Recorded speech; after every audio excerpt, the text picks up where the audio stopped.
Landing on Mars would be one of the greatest moments in human history.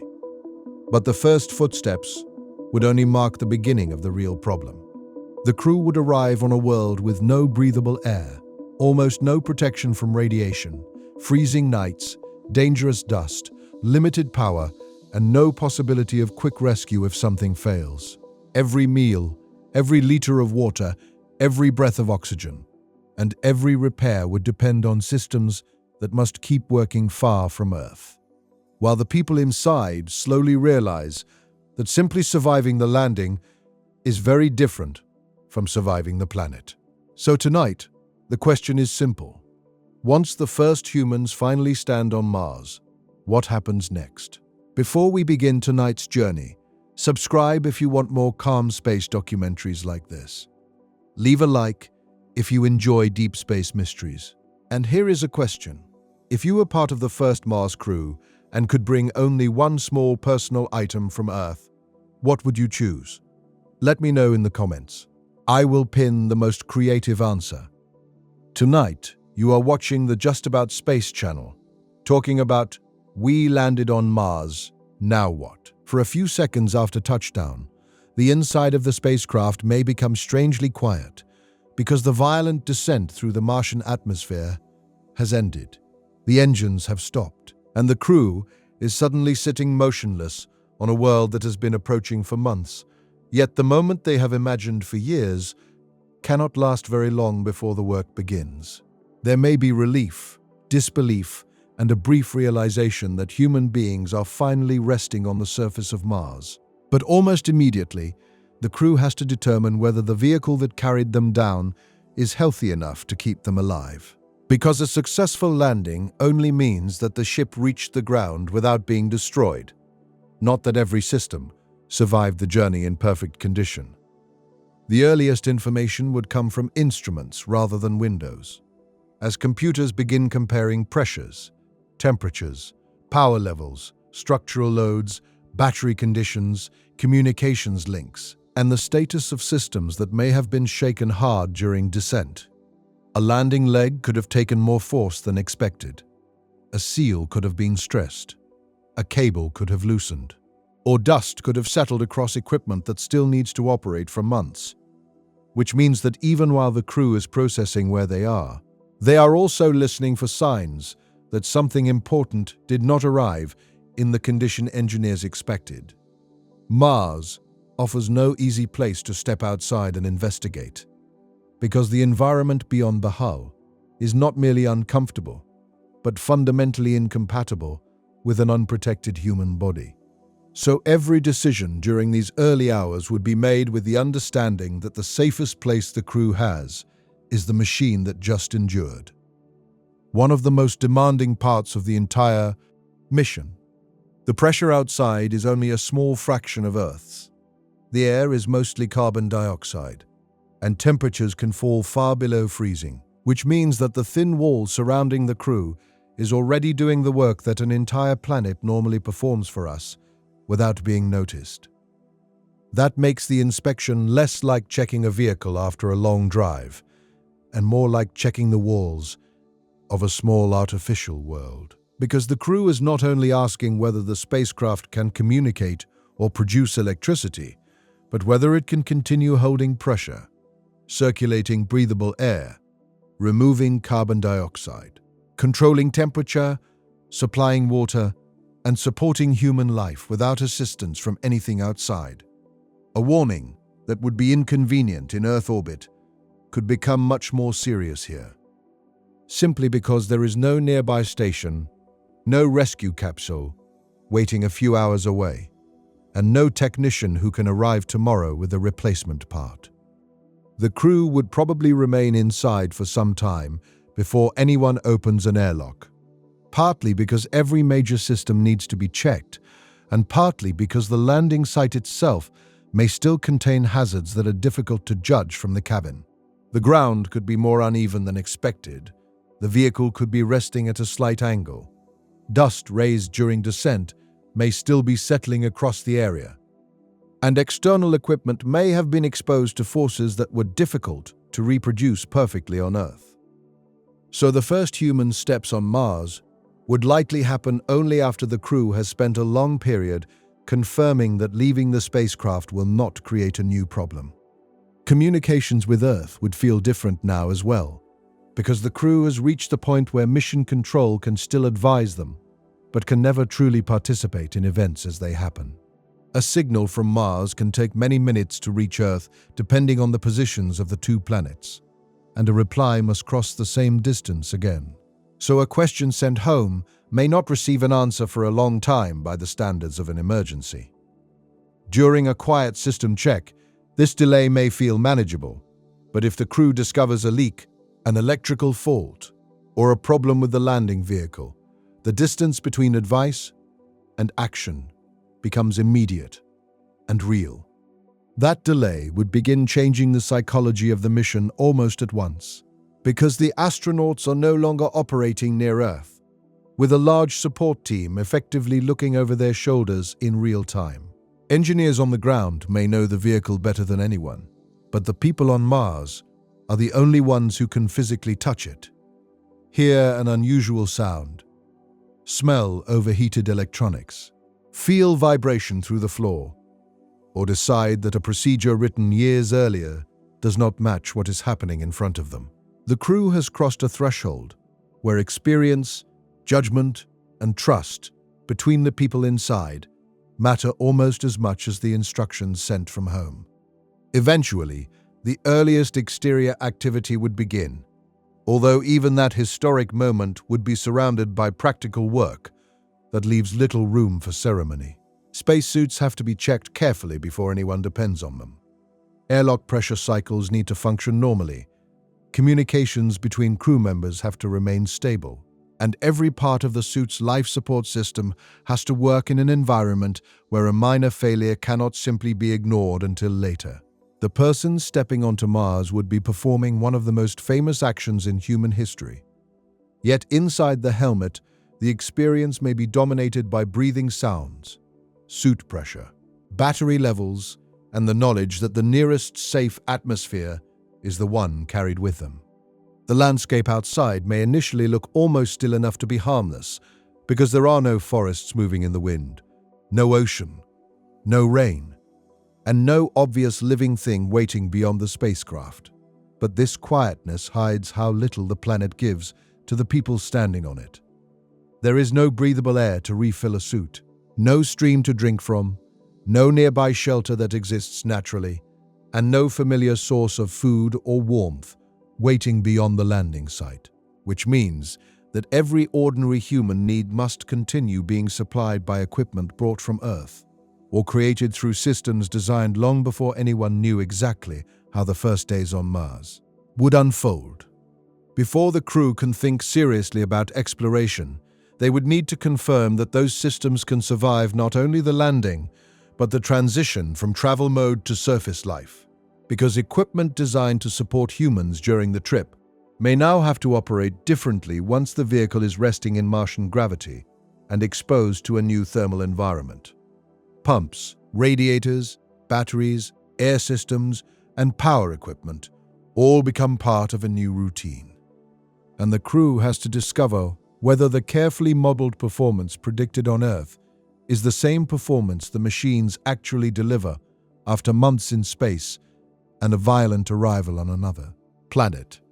Power would sit quietly behind almost every decision, because electricity is not simply needed for lights and computers, but for the systems that move air, control temperature, communicate with Earth, process water, operate tools, charge vehicles, and eventually support the wider infrastructure required for a long stay. If the available power is weaker than expected, the crew may remain safe at first, while the mission slowly contracts around the limitation, with surface work reduced, non-essential equipment turned off, and every remaining watt redirected toward keeping the habitat stable. The crew would therefore begin learning the real personality of its habitat almost as soon as it arrives, because every complex machine develops small behaviors that diagrams and simulations do not fully capture. A pump may sound slightly different at a certain temperature. One valve may open more slowly after a cold night. A sensor may drift, and a particular area may remain warmer or colder than expected. So over time, the astronauts would build an intimate knowledge of the place that keeps them alive, noticing small changes long before they become obvious alarms. Outside, the landing site would also become practical very quickly, because the area surrounding the spacecraft is not only a scientific destination, but the place where power units, communications equipment, vehicles, storage containers, and possibly cargo sent in advance may have to be inspected and connected. The earliest walks across Mars would therefore be less like wandering across an untouched landscape and more like carefully building the edges of a tiny settlement, where every cable, antenna, panel, and tool has a specific purpose in keeping the crew alive or extending what they are able to do. Martian dust would enter the story almost immediately, because the fine material covering the surface can cling to equipment, accumulate around joints and seals, reduce the performance of exposed systems, and follow astronauts back toward the habitat after each excursion. The crew would need ways to keep as much of it outside as possible. Yet, complete separation may be difficult when suits, tools, samples, and equipment repeatedly move between the surface and the protected interior, turning every return through the airlock into a small contamination control problem that repeats day after day.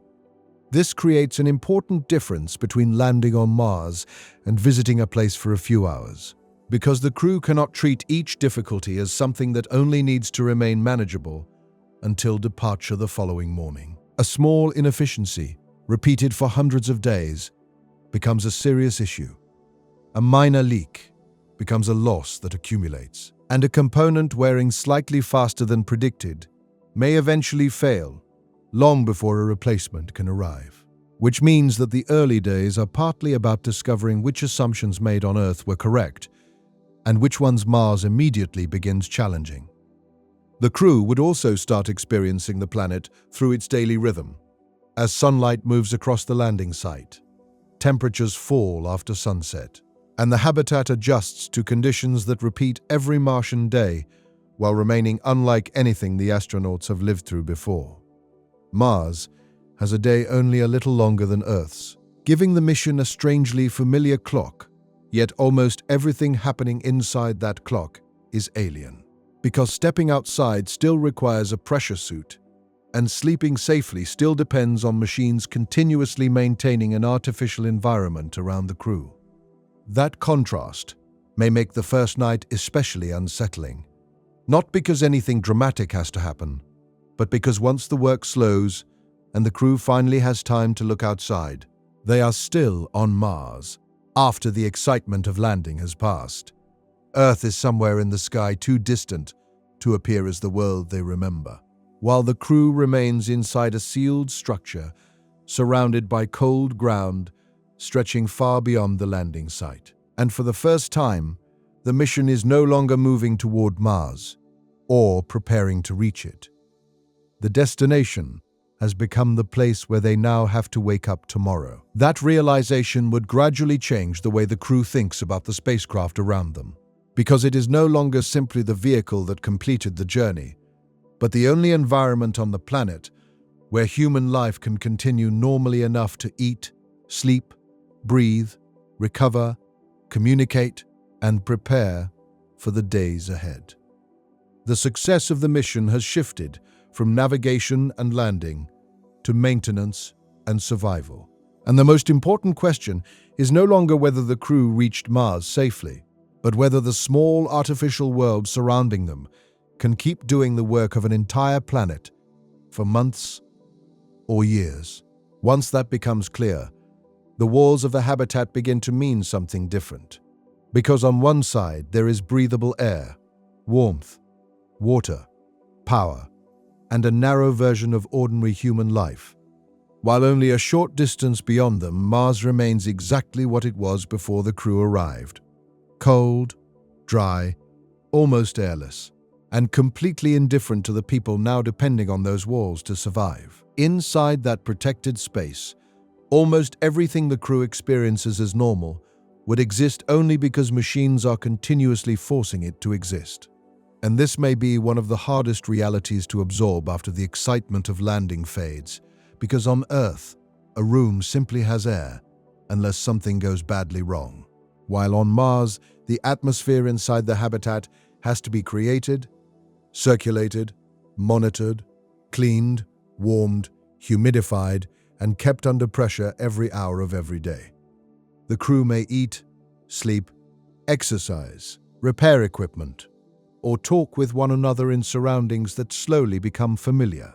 Yet, the comfort of those moments depends on systems that can never be allowed to disappear completely into the background.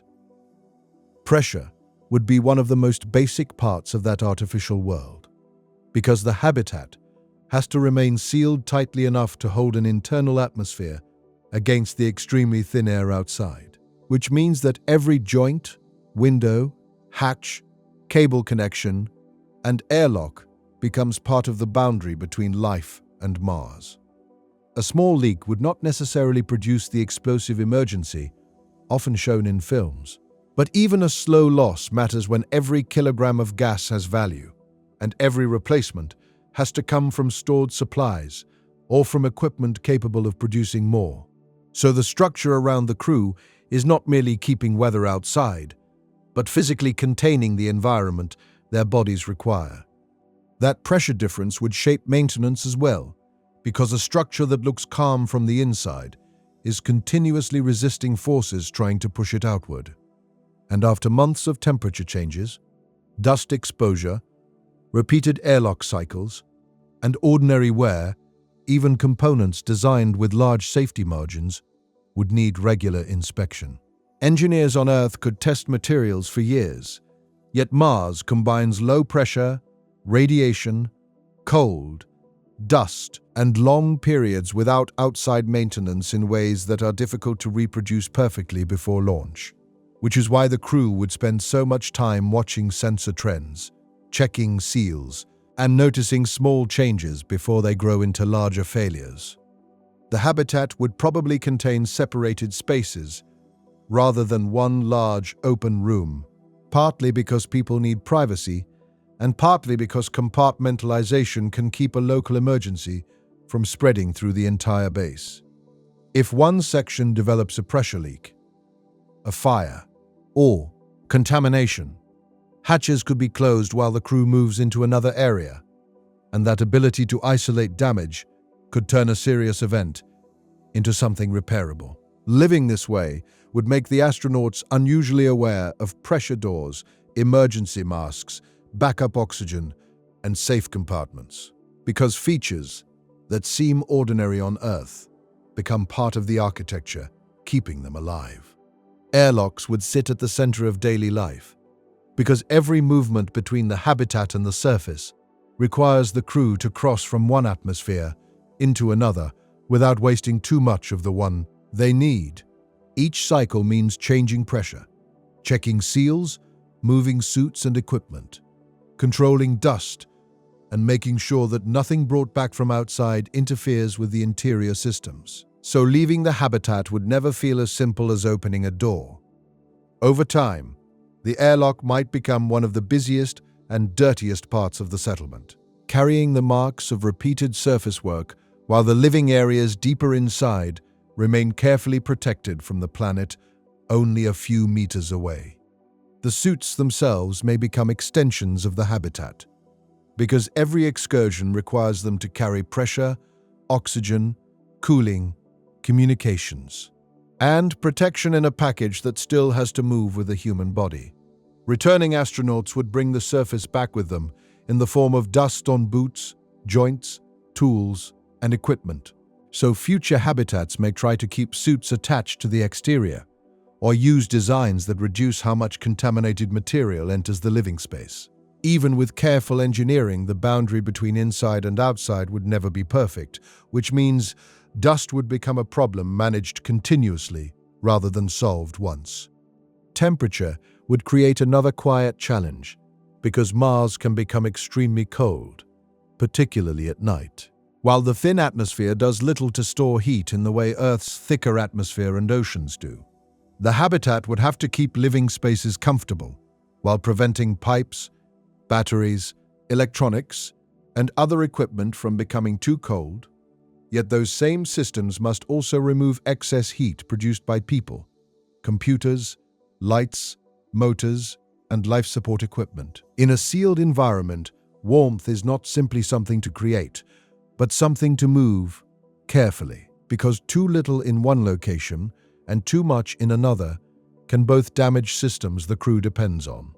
The interior would probably feel more mechanical than a home on Earth, even if designers tried hard to make it comfortable, because ventilation fans, pumps, electronics, and air processing equipment would rarely be completely silent, and the crew would become used to the constant background sound of the habitat maintaining itself.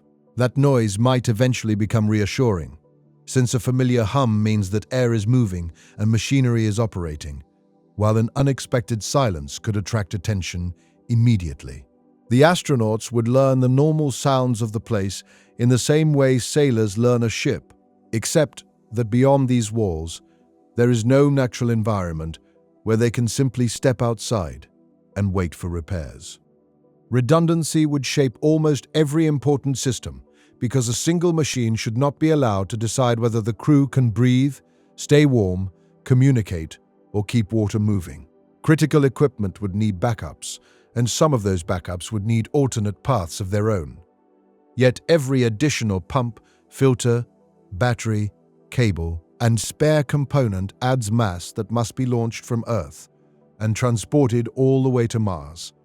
The habitat, therefore, has to balance two uncomfortable truths at once.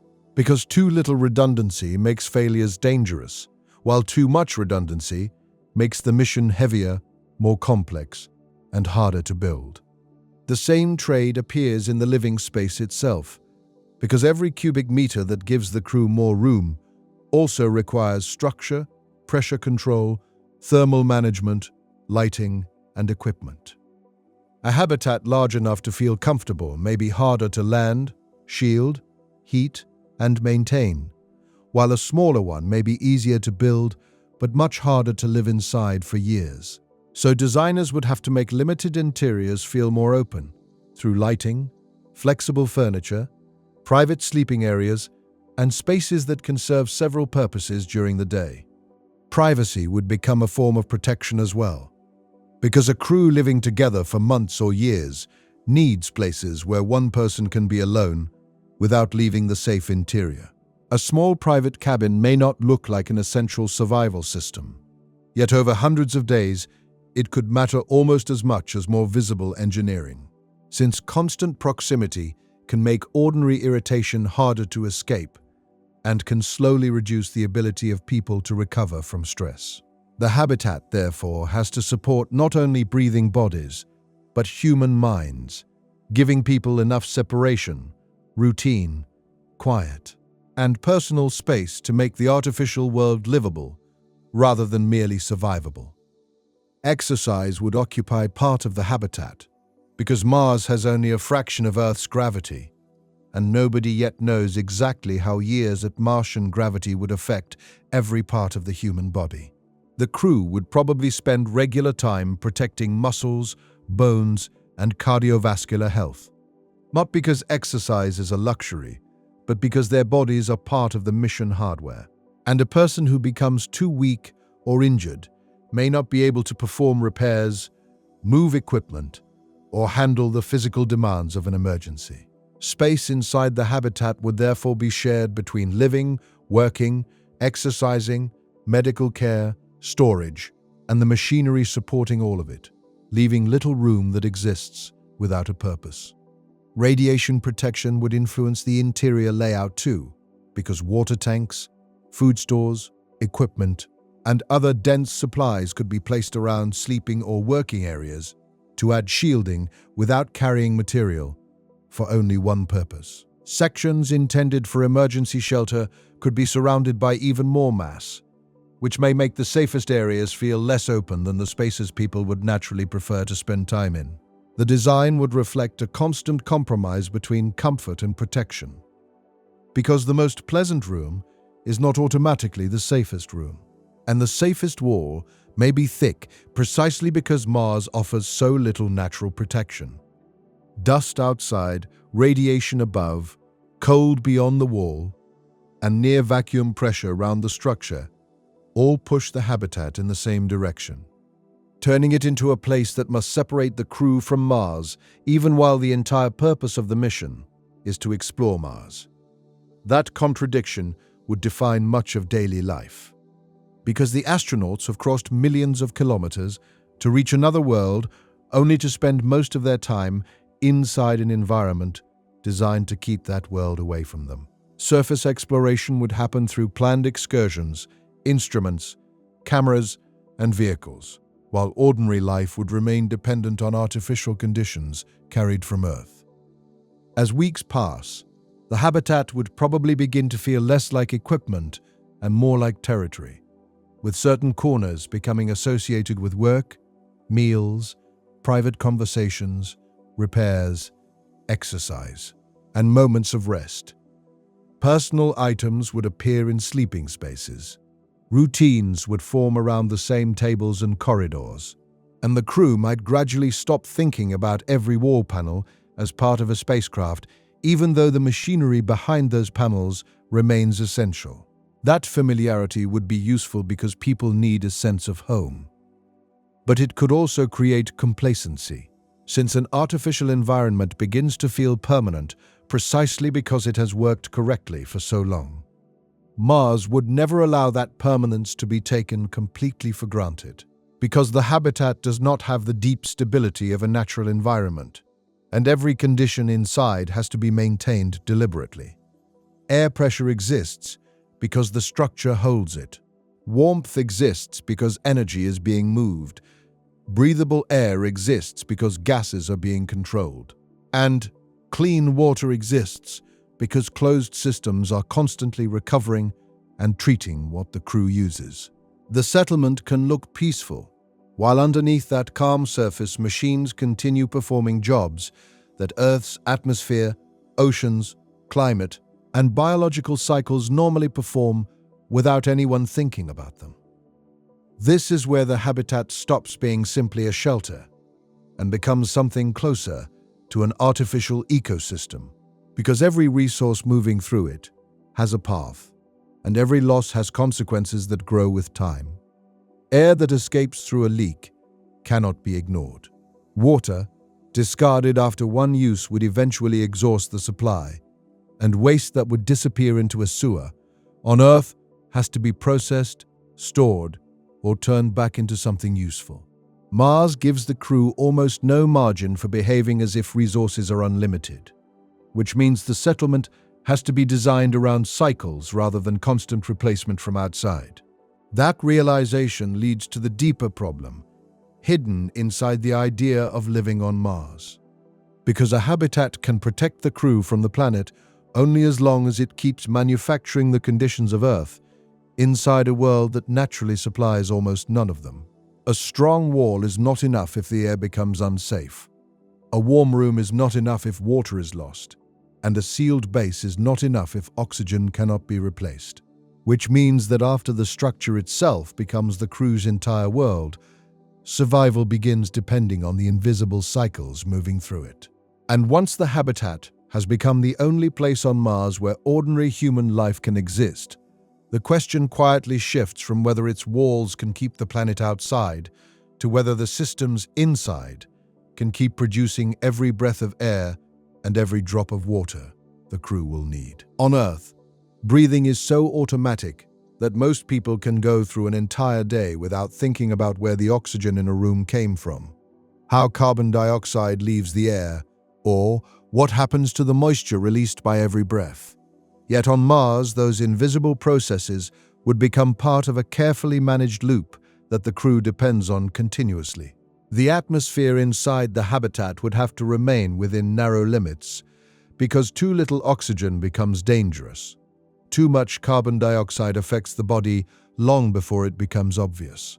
Humidity has to remain comfortable enough for people and equipment, and contaminants from cooking, machinery, cleaning products, human bodies, and laboratory work all have to be removed before they quietly accumulate in a sealed environment. Some of the oxygen could arrive from Earth in tanks or chemical systems, especially during the earliest missions, but carrying enough breathable gas for a long stay would add enormous mass and would make every future crew dependent on regular resupply. So a permanent presence would eventually need to produce more of what it uses.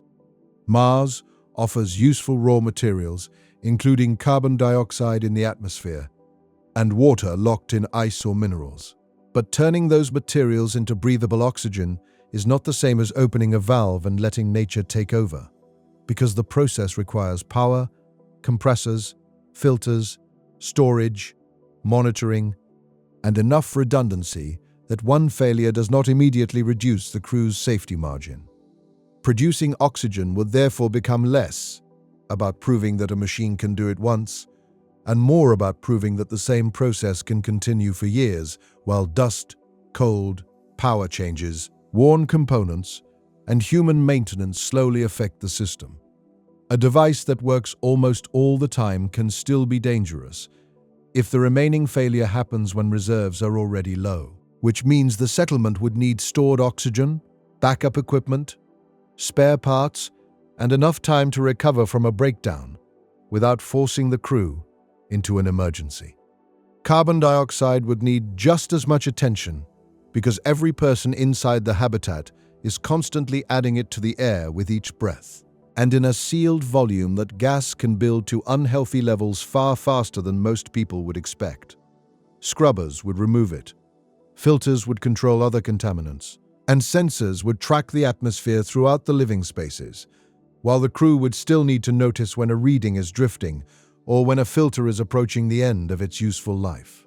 The environment would be watched almost like a patient, with pressure, temperature, humidity, oxygen, carbon dioxide, and trace gases all forming part of a continuous picture that tells the crew whether their artificial atmosphere remains healthy. The most difficult failures may not begin with alarms and flashing lights, because a life support system can become slightly less efficient each day without immediately crossing a dangerous limit. A scrubber might slowly lose performance. A sensor could begin reporting values that are subtly wrong. Or a seal may allow a gradual pressure loss that seems manageable until another problem develops at the same time. Which means the crew would learn to think in trends rather than simple labels, such as working or broken. The habitat would behave more like a living network whose condition changes over time, and the people inside would have to notice those changes before several small problems combine into one large one. Water would make this dependence even more obvious, because every person needs it for drinking, preparing food, hygiene, medical care, and the ordinary functions of the body. Yet carrying enough fresh water from Earth for years would be an extremely expensive way to survive. The crew would therefore recycle as much as possible, recovering moisture from the air, treating wastewater, collecting water from hygiene systems, and returning purified water to storage tanks where it can be used again. So the same molecules could pass through the habitat over and over, rather than being discarded after a single use. That closed loop would make waste look different, because materials casually thrown away on Earth become valuable when every kilogram on Mars either crossed interplanetary space or had to be extracted locally. Water contained in humidity, food preparation, and human waste still represents a usable resource. And even the moisture exhaled in every breath can eventually return to the system after being captured by environmental controls. The habitat begins behaving less like a house connected to outside utilities and more like a tiny engineered ecosystem, where every recovered kilogram increases the amount of time the crew can remain independent. Recycling can never be perfectly complete, however, and that small imperfection becomes important over a long mission because some material will always be lost through filters, maintenance, leaks, discarded equipment, surface operations, and processes that cannot recover everything.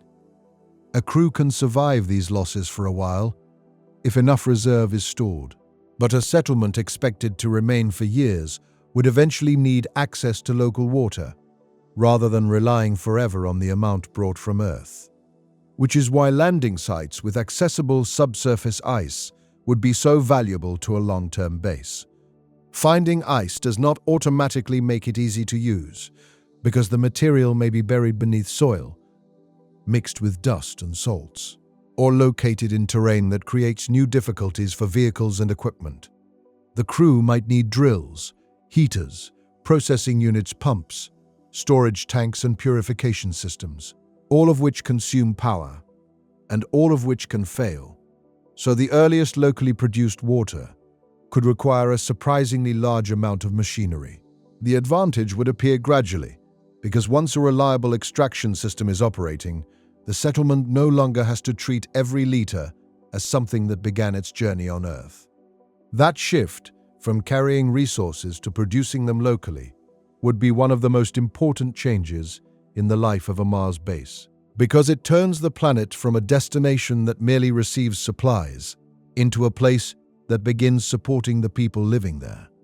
Even a limited ability to produce oxygen and water from Martian materials would reduce the mass required from Earth and increase the crew's ability to survive delays in future deliveries, while larger systems could eventually build reserves rather than simply meeting daily demand.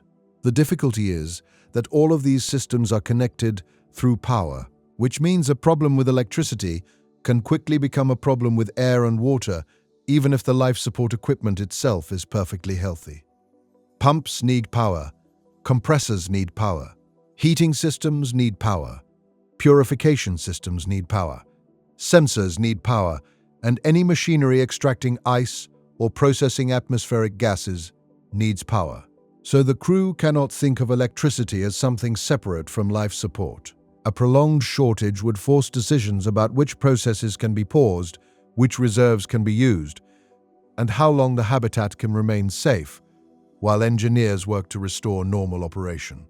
This is why storage would matter almost as much as production, because a Mars base that can make exactly the amount of oxygen and water it uses each day has almost no protection against tomorrow's failure. A safer design would produce more than the immediate demand whenever energy is available, building reserves that allow maintenance, damaged equipment, bad weather, or temporary shutdowns without forcing the crew into an emergency. Tanks of oxygen and water become a form of time, because every kilogram stored represents hours or days in which the habitat can continue supporting life, even when one part of the production system stops. The atmosphere itself might be the clearest example of how different life on Mars would become, because the crew would be surrounded by air, while knowing that almost none of it can be taken for granted. Oxygen would move from production or storage into the habitat. Carbon dioxide would be removed, moisture would be captured, and contaminants would be filtered, creating a constant circulation that turns breathing into part of a mechanical cycle. The astronauts would not feel this process directly most of the time, yet every quiet breath would depend on machines continuing to perform hundreds of small actions beyond the walls and beneath the floor. There is something deeply unfamiliar about living in a place where the most ordinary biological acts immediately become engineering inputs, because every breath changes the atmosphere, every drink changes the water inventory, every meal creates waste, and every shower adds material to a recycling loop that must later return some of it to useful form. On Earth, ecosystems perform these cycles across oceans, soil, forests, weather, and countless living organisms spread over an entire planet. While on Mars, the same idea has to be compressed into a handful of rooms connected by pipes and controlled by people. That compression leaves very little room for ignorance, because a crew cannot simply use the habitat without understanding how its cycles work. Astronauts would likely be trained to replace filters, trace contamination, interpret sensor data, repair life support equipment, and operate emergency backups, even if those tasks are not their primary specialties. Since the distinction between scientist, engineer, doctor, and technician becomes less rigid when every person may be needed to keep the settlement functioning. As the crew becomes more capable of producing oxygen and recovering water, the psychological meaning of the base would begin to change as well, because each successful cycle reduces the feeling that every day on Mars is being borrowed from supplies packed before launch. The settlement would still depend heavily on Earth, but some of its most important resources would begin moving through loops that exist entirely on Mars, allowing the same water to be used many times and allowing local material to become part of the breathable atmosphere. That may be the earliest moment when the base starts behaving less like a temporary camp and more like the beginning of something intended to remain. Yet air and water alone cannot make a human settlement independent, because the body also needs a steady supply of energy, protein, fats, vitamins, minerals, and countless other nutrients that cannot be created simply by filtering what the crew exhales or drinks. Stored food can support the earliest missions, and cargo vehicles can bring more, but every kilogram of meals launched from Earth carries the same cost and vulnerability as every other imported resource, while delays or failures in resupply become more serious the longer people remain on the surface. This means the same logic that pushes a Mars base toward local oxygen and water eventually reaches the crew's food supply. Because a settlement designed to survive for years cannot remain completely dependent on packages crossing interplanetary space from Earth. The problem becomes more complicated at that point. However, because producing food requires not only machinery but living organisms, controlled light, nutrients, water, carbon dioxide, temperature, space, and time, turning the next stage of survival into something closer to building a small biological system inside the mechanical one, already keeping the crew alive. And once the habitat can recycle its water and maintain its air, the question becomes whether it can do something even more difficult: create enough living food inside a sealed world to keep the people on Mars healthy long after the supplies from Earth begin to disappear. During the earliest months, most meals would probably still arrive from Earth in carefully packed containers, because carrying food is far easier than building a complete agricultural system before the crew has even proven that the habitat itself can survive. Those supplies could be measured with great precision and stored according to calories, nutrients, mission phase, and shelf life. Yet every package would carry a quiet limit, because once it is opened and eaten, nothing replaces it unless another cargo vehicle arrives or the settlement learns to produce something new. A storage area filled with meals may look reassuring during the opening weeks, but on a mission measured in years, the crew would know that every row is slowly disappearing. Food, therefore, becomes more than a question of comfort or variety, because it is one of the few major human needs that cannot be solved simply by recycling the same material again and again. Water can be purified. Oxygen can be produced from available compounds, and carbon dioxide can be removed from the atmosphere. But the human body still needs a steady flow of proteins, fats, carbohydrates, vitamins, minerals, and other nutrients that have to come from somewhere. Stored meals can provide them for a long time. Although some vitamins decline, flavors become repetitive, and a diet that feels acceptable for a few months can become very different after several Martian years. This is why growing food on Mars would become attractive even before the settlement is large enough to be considered self-sufficient, because fresh plants could provide more than calories while reducing part of the dependence on Earth. A controlled growing room could produce vegetables, herbs, and other crops that add fresh nutrients and variety to a diet dominated by stored food. While the act of caring for something alive may also have psychological value for people surrounded by machinery and a landscape where no natural plant life is visible, the green color alone could become unusual inside a base whose windows reveal only rock, dust, distant hills, and a sky that never looks quite like Earth's. The difficulty is that plants do not remove the engineering problem. They become part of it because every crop needs light, water, carbon dioxide, nutrients, temperature control, space, and time. And all of those requirements compete with the same limited resources already supporting the crew. Sunlight on Mars is weaker than on Earth, while dust in the atmosphere can reduce it further. So some crops may depend heavily on artificial lighting, which adds another steady demand on the power system. If electricity becomes scarce, the crew may have to decide whether energy is better spent on a growing area that produces food slowly or on life support equipment whose benefit is immediate. Water used for agriculture would also have to remain inside the settlement's larger recycling system, which means irrigation cannot simply imitate farming on Earth, where large amounts are lost into soil, drainage, and the atmosphere. Growing chambers would likely be designed to capture moisture released by plants, recover unused water, and return it to the system, allowing the same supply to move repeatedly between people, tanks, roots, and air. This turns a greenhouse into another tightly controlled loop, and any contamination problem inside that loop could affect both the crops and the rest of the habitat if the systems are too closely connected.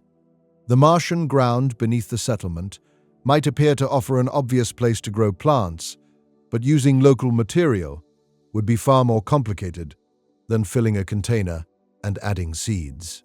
Because Martian regolith lacks the organic structure of healthy Earth soil and can contain salts and reactive chemicals that plants do not tolerate well.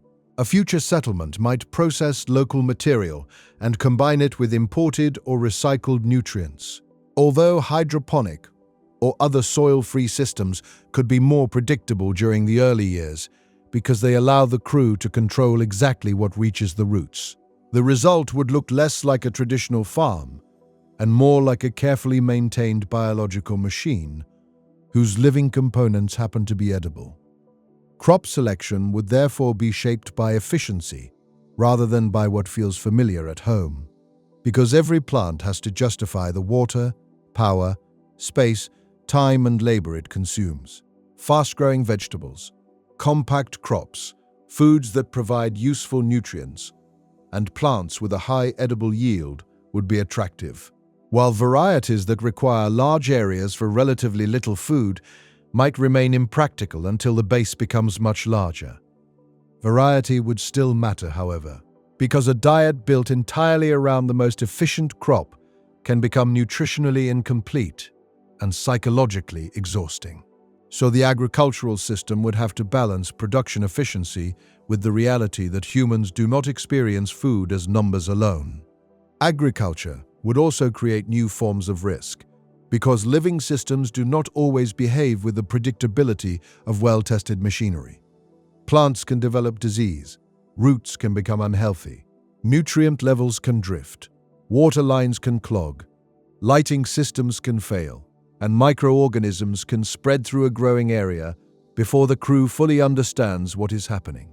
A damaged crop would not necessarily threaten the mission while enough stored food remains.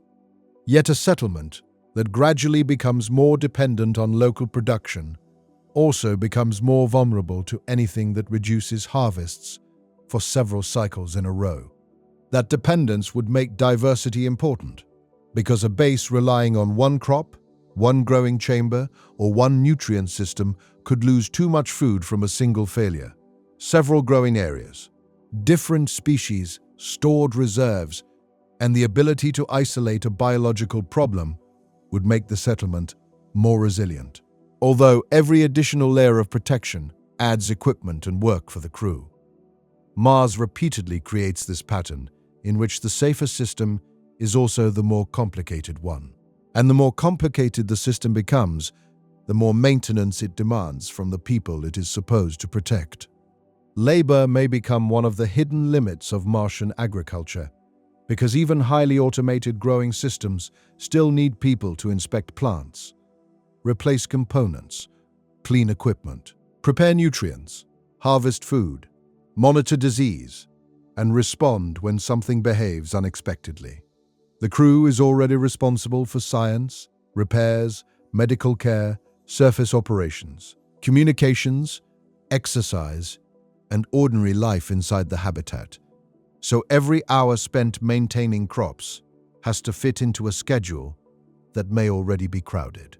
A system that produces food efficiently in terms of water and power but requires constant human attention may be less useful than one that grows slightly less while operating reliably for long periods, with little intervention. At that point, the base would begin resembling a very small ecosystem. Although unlike a natural ecosystem, it would have almost no room for large mistakes. On Earth, a failed crop can be replaced by food from another region. An unhealthy patch of soil can be abandoned, and weather affecting one farm does not usually threaten an entire civilization. On Mars, a small settlement may depend on only a few growing areas located meters apart, all sharing the same power system, water supply, atmosphere, and crew, which means one technical problem can reach several parts of the food system at once. A prolonged power shortage would be especially dangerous because plants continue needing light and environmental control even when the crew would prefer to conserve energy. And delaying that support for too long may damage crops that took weeks or months to grow. Stored food therefore remains essential, even after agriculture begins working, because local production should create resilience rather than simply replace one form of dependence with another.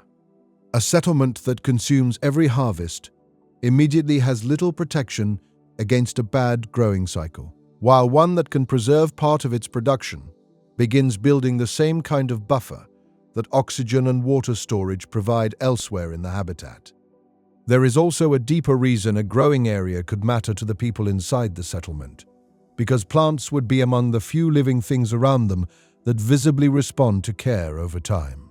A machine can operate perfectly and still remain a machine, while a seed becoming a plant introduces growth, change, color, smell, and a familiar biological rhythm into an environment dominated by metal, plastic, filters, screens, and dust. For a crew that may spend years without seeing an ocean, forest, animal, or open green landscape, tending even a small garden could become a reminder that life is not limited to the human beings inside the base. Yet that green space would also reveal how artificial the settlement really is, because the plants survive only where light, temperature, water, pressure, and nutrients are held within narrow limits, while the same species placed outside would quickly die. The greenhouse is not evidence that Mars has become Earth-like. It is another pocket of Earth being maintained against the Martian environment, supported by machines and protected by walls. The crew may eventually grow a meaningful amount of food, but every leaf would still exist because the settlement continues separating a tiny living world from the planet surrounding it. This becomes especially important when considering how long the crew might stay, because stored meals are a countdown while agriculture is an attempt to replace that countdown with a cycle. If the cycle works, food can be produced repeatedly, and some nutrients can move through the system again and again. If it fails, the crew falls back on whatever reserves remain, and the time available to fix the problem becomes visible immediately. The agricultural system, therefore, does not eliminate dependence but changes its shape, replacing dependence on constant cargo deliveries with dependence on infrastructure that has to remain healthy. That distinction matters because landing humans on Mars and establishing a self-sustaining settlement are not the same achievement, even if the two ideas are often discussed as though one naturally leads to the other. A crew can survive for a limited mission with enormous support from Earth, pre-positioned supplies, and carefully planned reserves, while a settlement expected to remain indefinitely has to replace more of those imports with systems operating locally. Food is one of the clearest places where that difference becomes visible, because the moment the crew begins eating something grown on Mars, the base has taken a small step away from being a temporary camp, but it is still very far from becoming independent. Even if the food system eventually works almost perfectly, the crew would still be living inside a biological refuge on a planet that offers almost no natural protection from what comes through the sky, because neither a greenhouse nor a well-stocked pantry can shield human cells from the energetic particles that pass through the thin Martian atmosphere and slowly reach the people living beneath it. Once the crew has learned how to keep itself fed, the danger that becomes harder to ignore is the one that cannot be tasted, smelled, or seen at all. Because Mars is quietly exposing every person on the surface to radiation that Earth has spent billions of years shielding us from. On Earth, most of that protection is so constant that people rarely notice it.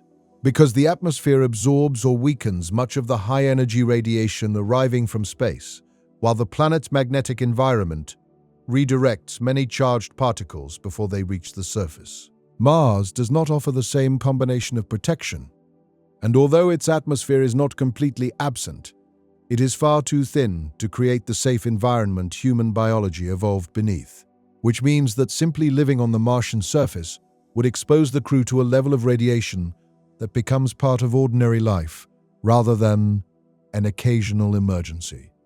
The danger is easy to underestimate because radiation does not usually arrive with an obvious sensation, and a crew member could spend an entire day working, eating, exercising, and talking without feeling anything unusual, while energetic particles pass through the habitat and through the body. The risk is cumulative and often invisible in the moment, which makes it psychologically different from a pressure leak or a fire, because the crew may feel perfectly healthy while knowing that every month on the surface adds more exposure and that some of the consequences may not appear until years after the mission has ended. Part of that exposure would come from galactic cosmic rays, extremely energetic particles arriving from outside the solar system, while other periods of danger would be connected to the Sun, which can release bursts of energetic particles capable of increasing radiation levels over a much shorter time. The background radiation would be something the crew has to live with continuously, while a strong solar event could force everyone to stop surface work and move toward the most heavily shielded part of the settlement, turning radiation into both a slow, long-term problem and an occasional reason to change plans immediately. This would influence the habitat long before anyone lands, because the simplest way to reduce exposure is to place enough material between the crew and the incoming particles. Yet shielding becomes difficult when every kilogram launched from Earth adds cost and complexity to the mission. Water, food, equipment, plastics rich in hydrogen, and other supplies could be arranged around living areas so that material the crew already needs also provides protection, while dedicated shelters could place even more mass around a smaller space where people can wait during periods of unusually high solar activity. Local Martian material could eventually provide much heavier protection without requiring all of that mass to be transported from Earth, which is why long-term habitats are often imagined partly buried or covered with layers of regolith. A structure that arrives exposed on the surface could gradually disappear beneath protective material as robotic equipment or the crew move soil around its walls and roof, turning Mars itself into part of the shield. The safest permanent settlement may therefore look very different from the bright glass domes often imagined in fiction, because a practical home could be low, thickly covered, and designed to keep most daily life away from the open sky.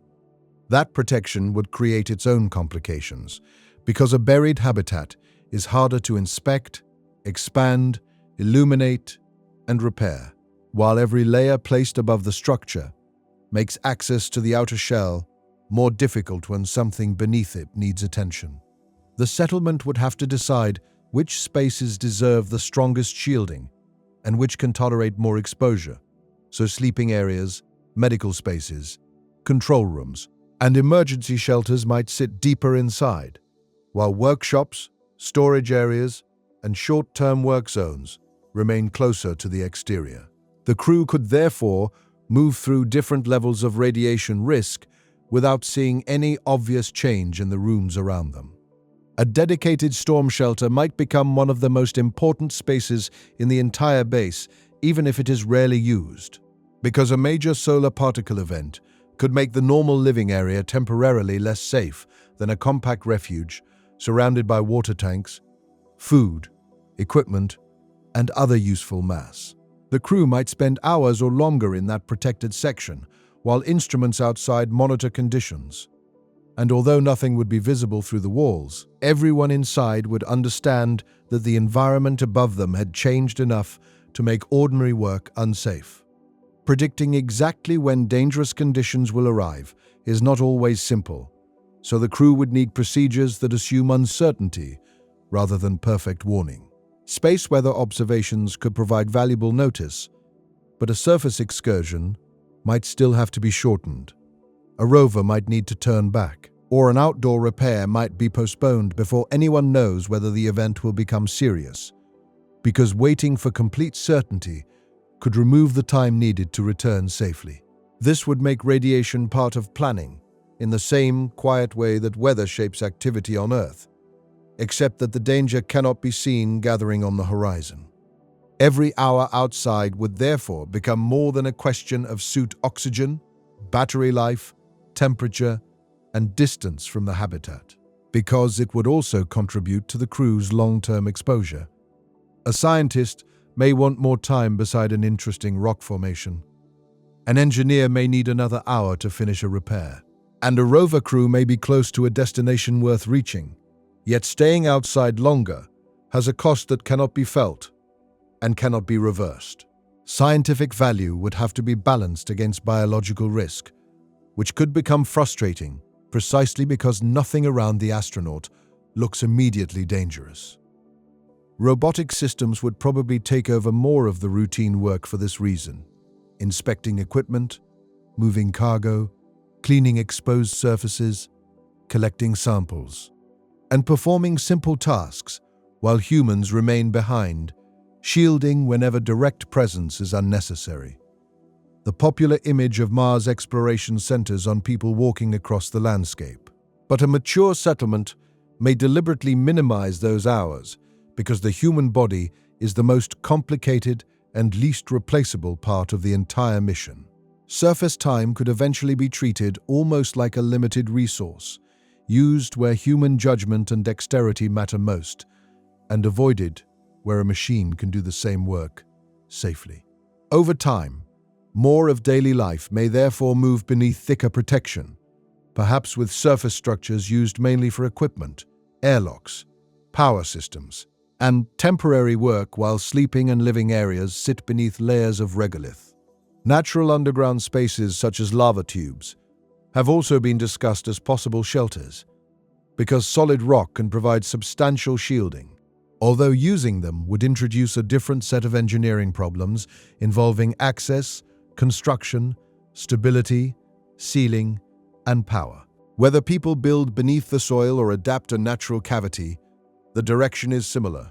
The longer humans intend to stay, the more likely they are to hide from the open Martian sky. That creates a quiet irony at the center of settlement, because people would travel across interplanetary space to reach a new world and then spend much of their lives protected from the environment they came to experience. Windows may become smaller, walls thicker, and the safest rooms farther from the surface, while cameras and displays increasingly become the way the crew sees the landscape during ordinary daily life. Mars remains only meters away, yet the more permanent the settlement becomes, the more carefully it may need to separate human bodies from the planet. Radiation would not affect only the crew, because electronics and materials can also degrade over long periods, especially when combined with temperature swings, dust, repeated operation, and the absence of easy replacement.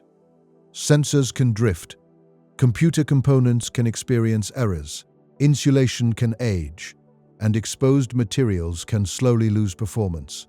So the same environment threatening human cells is also working on the machinery designed to protect them. Engineers can use hardened electronics, redundancy, shielding, and replaceable modules. But a settlement expected to last for years must assume that some equipment will eventually become less reliable simply because it has been operating on Mars for so long. This is where radiation connects to a broader truth about the base, because no protective system remains new forever, and no amount of careful engineering removes wear completely. Seals age, pumps wear, filters clog, batteries lose capacity, cables suffer damage, moving joints accumulate dust, and every repair leaves the settlement slightly different from the version that originally left Earth. The habitat may begin its life with generous safety margins and carefully tested components, yet after thousands of hours of operation, the crew is living inside a machine with a history, where some parts are original, others have been repaired, and others have already been replaced more than once. The longer people remain, the more maintenance becomes part of ordinary life rather than an occasional interruption. Because every hour of operation adds wear somewhere, even when nothing appears wrong. Radiation may slowly affect one component while dust enters another. Repeated pressure cycles stress a seal. Thermal expansion moves a connection by tiny amounts. And a pump that has run quietly for years can eventually begin to sound different, which means the settlement is always changing beneath the surface of daily routine, even when the crew feels that life has become stable. That stability would depend on noticing small signs early, because a Martian base does not have the luxury of waiting until every machine fails completely before replacing it.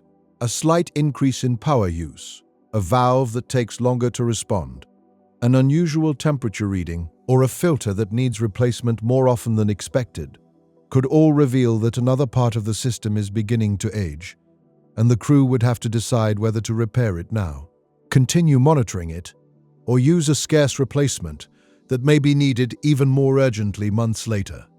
Spare parts would therefore become another form of survival margin, yet carrying a complete duplicate of every component is impossible, which means the settlement would need to choose carefully what can be stored, what can be repaired, and what might eventually be manufactured locally.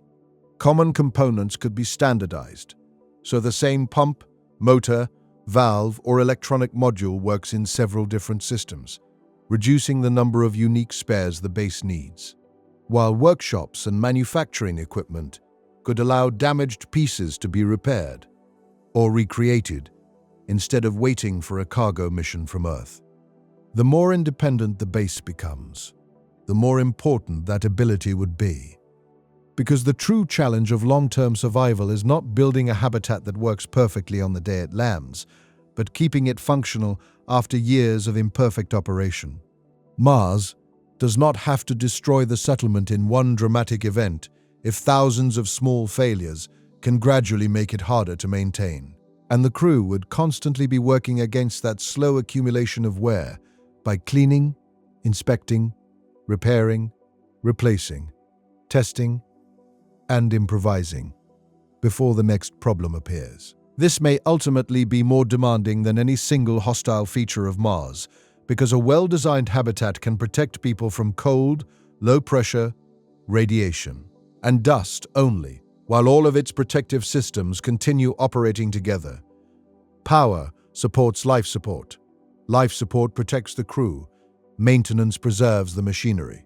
Spare parts make maintenance possible, and human judgment decides what has to be repaired before a small fault becomes a larger one, creating a chain in which no individual component needs to be perfect as long as the whole settlement remains repairable. And once the crew accepts that even the systems protecting them from an invisible danger like radiation are slowly aging with every Martian day, survival begins to depend on a quieter challenge that never really ends, keeping thousands of parts working when every one of them will eventually try to fail. A Mars base would probably not be threatened most often by one spectacular machine breaking without warning, because the more realistic problem is a continuous stream of smaller failures appearing across systems that were designed to work together for years. Pumps lose efficiency, seals harden, valves move more slowly, filters clog, batteries hold less charge, cables develop damage, and sensors drift away from the values they once reported accurately. So the crew would spend a large part of its life not responding to disasters, but preventing ordinary wear from becoming one. That kind of maintenance would change the rhythm of the mission in ways that are easy to overlook before launch, because exploration may be the reason the crew went to Mars. Yet keeping the settlement alive could consume more time than many scientific activities. A rover scheduled for a long field trip may remain parked because a cooling pump needs attention. A geological survey could be delayed while technicians inspect a pressure seal, and a greenhouse experiment may have to wait because the power system is operating too close to its limit.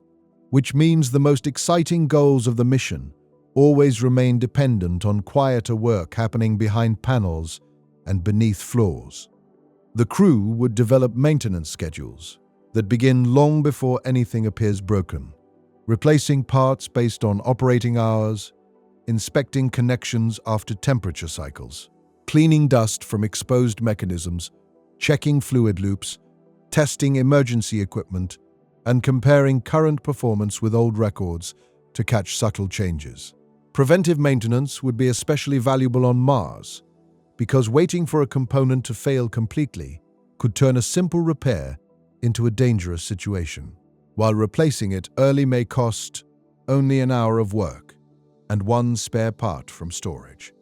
This creates an uncomfortable problem of timing, because every spare component is limited and using one too early may leave fewer options later, while waiting too long increases the chance that the original part fails at the worst possible moment. A crew may know that a pump is slowly degrading without knowing whether it will continue operating for 6 months or stop tomorrow. So decisions that sound simple in a maintenance manual become judgments about risk, inventory, workload, and the availability of alternatives. A workshop would therefore become one of the most valuable spaces in the settlement, even though it may receive far less attention than the laboratory or greenhouse, because tools, measurement equipment, raw material, electrical components, wiring, tubing, sealants, and fabrication machines would allow the crew to solve problems that cannot be predicted individually before launch. No packing list can contain a perfect replacement for every object that may fail over several years. So the ability to modify, rebuild, and improvise becomes almost as important as the spare parts themselves.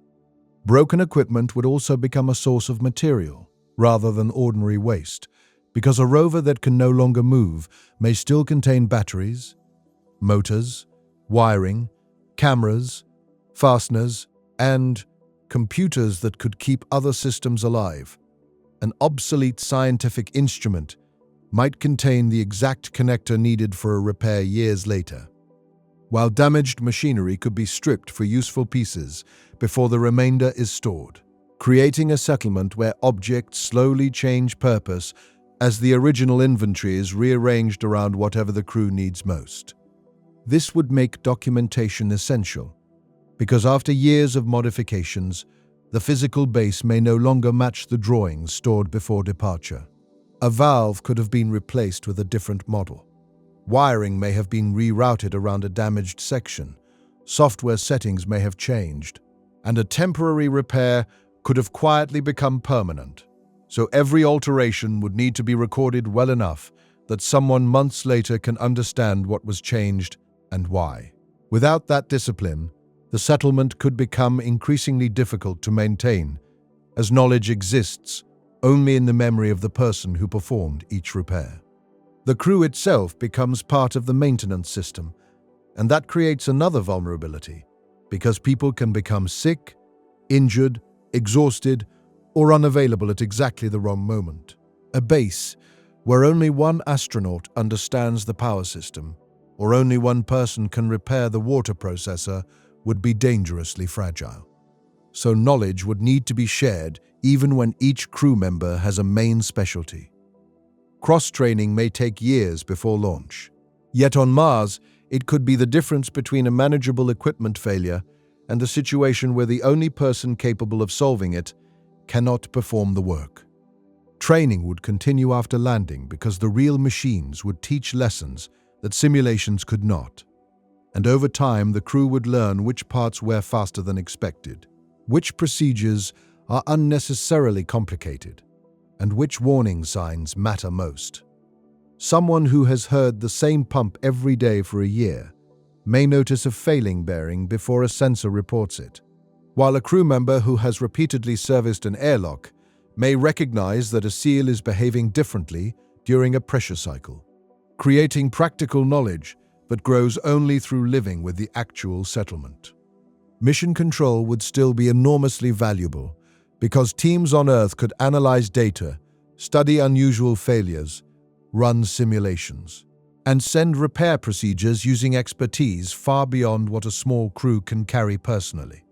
The communication delay, however, means that Earth can provide knowledge, but not immediate hands. So a problem developing quickly may have to be stabilized before ground teams even receive a complete description. The crew would sometimes act before a full response arrives, especially when waiting through a long exchange could allow a leak, overheating component, or electrical fault to become worse. Automation could watch thousands of sensors continuously and notice patterns that people might miss. But a highly automated base becomes vulnerable if its own control systems grow too complicated for the crew to understand. Software might detect unusual current draw, isolate a damaged circuit, or switch to backup equipment faster than a person could react. Yet when several failures happen together, the astronauts still need to know what the automated response is doing and whether it is making the situation safer. A practical settlement would therefore combine automatic protection with enough manual control that people can still operate critical systems when software behaves unexpectedly. Fire would be one of the failures the crew would treat with particular seriousness inside a sealed habitat, because smoke, toxic gases, damaged wiring, and the loss of breathable air can spread through the same closed environment everyone depends on. Materials would be selected carefully, detectors would need to respond quickly, and parts of the habitat could be isolated if necessary. Yet the crew would still have to deal with the event without opening windows, calling a local emergency service, or leaving the building and waiting safely outside. A pressure leak would create a different kind of problem, because even if it begins slowly, the crew has to locate the source while protecting the atmosphere that remains and deciding whether the affected section can be isolated. Sensors may identify which compartment is losing pressure, but finding the exact crack, damaged fitting, or failed seal could still require careful inspection, and any repair has to work while the pressure difference itself pushes against the structure. The safest response may involve abandoning one part of the base temporarily and accepting reduced living space until a permanent repair is possible. Electrical failures could be just as disruptive because nearly every major system depends on power, and a damaged distribution line might force the crew to shut down equipment that is otherwise healthy. Backup batteries and independent power paths could preserve essential systems, but the settlement would still need enough flexibility to survive when one route through the network disappears. The goal is not simply to duplicate every machine, but to prevent one failed component from pulling several unrelated systems down with it. The settlement would gradually become more conservative as experience reveals which machines should not be pushed unnecessarily, not because the crew becomes afraid to use its equipment, but because preserving useful life becomes part of good engineering. A rover may be driven more carefully to protect its suspension. Certain tools could be reserved for jobs where they are truly needed, and redundant equipment might be rotated, so wear is shared rather than concentrated, allowing the crew to treat reliability as something actively managed rather than something fixed at launch. Some failures will still happen at inconvenient moments, despite every inspection and backup, because reliability reduces uncertainty without removing it. Two unrelated components may fail during the same week. A replacement part could reveal a hidden problem behind it, or a machine thought to have years of life remaining may suddenly stop, forcing the crew to work with whatever tools, knowledge, spare parts, and functioning systems are available at that moment, rather than the ideal resources imagined during planning. This is where inventory becomes as important as technical skill, because knowing that a part exists somewhere in storage is not enough if nobody can locate it quickly, while using the final spare for one problem may create a new vulnerability elsewhere. Every replacement would change the future options of the settlement, which means maintenance decisions would often involve choosing which risk to accept rather than eliminating risk completely. A perfectly repaired system today may be less valuable than a temporary repair that preserves the only spare for a more critical failure tomorrow. On Earth, the instinct during a serious technical problem is often to call someone with greater expertise or wait for replacement equipment to arrive. But Mars removes both options from the timescale of an immediate emergency. Earth can send instructions, software, diagrams, and eventually cargo. Yet it cannot place another engineer beside the broken machine tonight, and it cannot deliver a new pump tomorrow morning. The people already inside the habitat have to keep the situation stable long enough for distant support to become useful. That distance changes the psychological weight of every alarm, because the crew knows from the moment it sounds that no outside team is already driving toward them.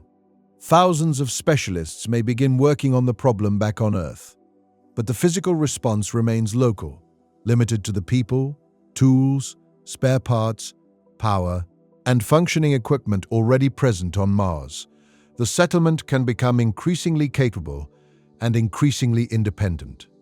Yet every serious failure still happens in a place where help is separated by interplanetary distance.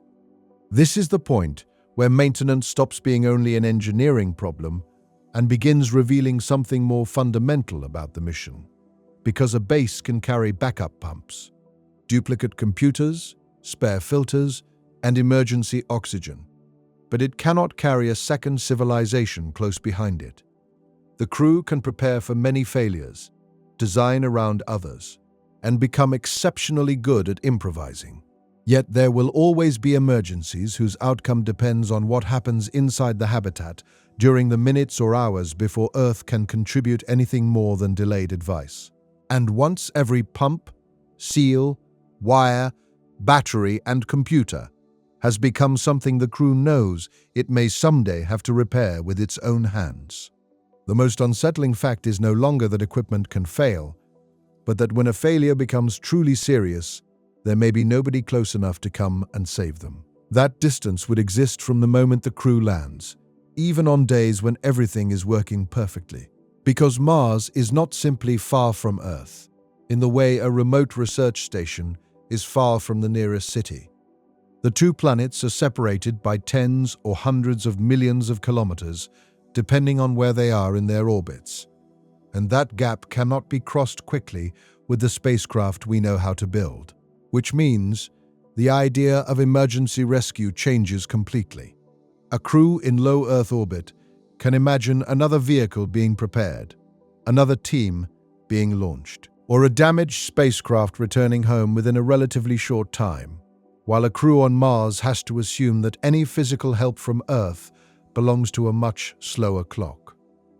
Even communication would constantly remind them of this, because radio signals travel at the speed of light and still need several minutes to cross the distance between the two planets. At some points in their orbits, a message may take only a few minutes in one direction, while at others, the delay becomes much longer, and every reply has to make the same journey back. A simple conversation, therefore, stops behaving like a conversation, since one person speaks, waits, and may not hear an answer until enough time has passed that the situation has already changed. During routine operations, this delay would be inconvenient rather than dangerous, Because scientific data can be sent to Earth, engineers can review it, and detailed advice can return later without any urgent consequence. In an emergency, however, the same delay becomes part of the problem, because a crew dealing with a fire, a medical crisis, a pressure loss, or a failing power system cannot pause every decision while mission control considers what to do. The people on Mars would need to act with the information already available, stabilizing the situation themselves, while specialists on Earth are still receiving the earliest description of what happened. This would require a level of autonomy very different from most human spaceflights so far, because mission control could remain deeply involved without being able to manage the mission second by second. Procedures would need to be written with the assumption that the crew may have to interpret them under unusual conditions, and the astronauts would need the authority to make decisions that cannot wait for approval, even when those decisions involve equipment, risks, or priorities that teams on Earth might normally want to discuss first. The farther the mission moves from immediate control, the more judgment has to move with it. Medical emergencies would make that reality especially difficult, because a serious injury or illness on Earth usually begins a chain that leads toward more doctors, more equipment, and a larger hospital, while on Mars that chain ends inside the settlement. The crew may include a physician or someone with advanced medical training, but no small team can carry every specialist, every diagnostic machine, every medication, or every form of surgical equipment that a hospital can provide. Telemedicine could connect the crew with experts on Earth, yet those experts would still be advising across a delay and would never be able to physically enter the room. A broken bone, severe infection, dental emergency, internal injury, or unexpected medical condition could therefore become far more complicated than the same problem at home, not necessarily because treatment is impossible, but because the available choices are narrower. The settlement would need a medical space designed for problems that are difficult to predict, while the crew would need training broad enough to handle situations that may fall far outside their normal roles. A person whose main responsibility is geology or engineering might suddenly become an assistant during a medical procedure because there is nobody else available. The same principle would apply to accidents outside the habitat, where a damaged suit, rover failure, fall, or navigation problem could place someone far from the safest environment on Mars. Surface plans would therefore be built around rescue from within the crew itself, with routes, communication, spare oxygen, backup vehicles, and procedures designed so that one person is not isolated without support. Exploration would still involve risk, but the settlement would try to prevent any single mistake from placing the entire rescue burden on equipment that is too far away to matter. This could make the crew cautious in ways that Earth-based observers might not always appreciate, because a task that appears scientifically valuable can still be rejected if it leaves too little margin for a safe return. A rover journey may stop short of a distant target. An outdoor repair could be postponed during uncertain weather or radiation conditions, and an experiment may be abandoned if the equipment needed to support it reduces the base's emergency reserves too far. On Mars, restraint would often be a form of competence, because the crew has to protect not only today's mission goals, but its ability to survive tomorrow's unexpected problem. There is a strange emotional difference between knowing that help is far away and discovering that fact during a crisis, because distance feels abstract when the habitat is calm, but becomes very concrete when something goes wrong. A crew member hearing an alarm may know immediately that no ambulance is coming, no fire department is approaching, and no repair team is already preparing to enter the building, which places enormous weight on the people standing beside them. Every person becomes part of the response because there is no larger local system waiting outside the door. Training would try to make this feel normal long before launch. Using simulations where several systems fail together, information is incomplete, communication is delayed, and the crew has to decide what matters most while under pressure. The point would not be to predict every possible emergency, because that is impossible, but to build habits of communication and decision-making that still work when the specific problem is unfamiliar. A crew that can remain organized while uncertain is more valuable on Mars than one that only performs perfectly when the scenario matches the checklist. Earth would still remain part of that team in a slower way, because specialists could study data after an emergency, help diagnose difficult problems, send new procedures, and prepare future cargo based on what the settlement learns. The relationship would gradually become less like direct control and more like a distant technical partnership, where the crew handles immediate reality while teams on Earth think further ahead.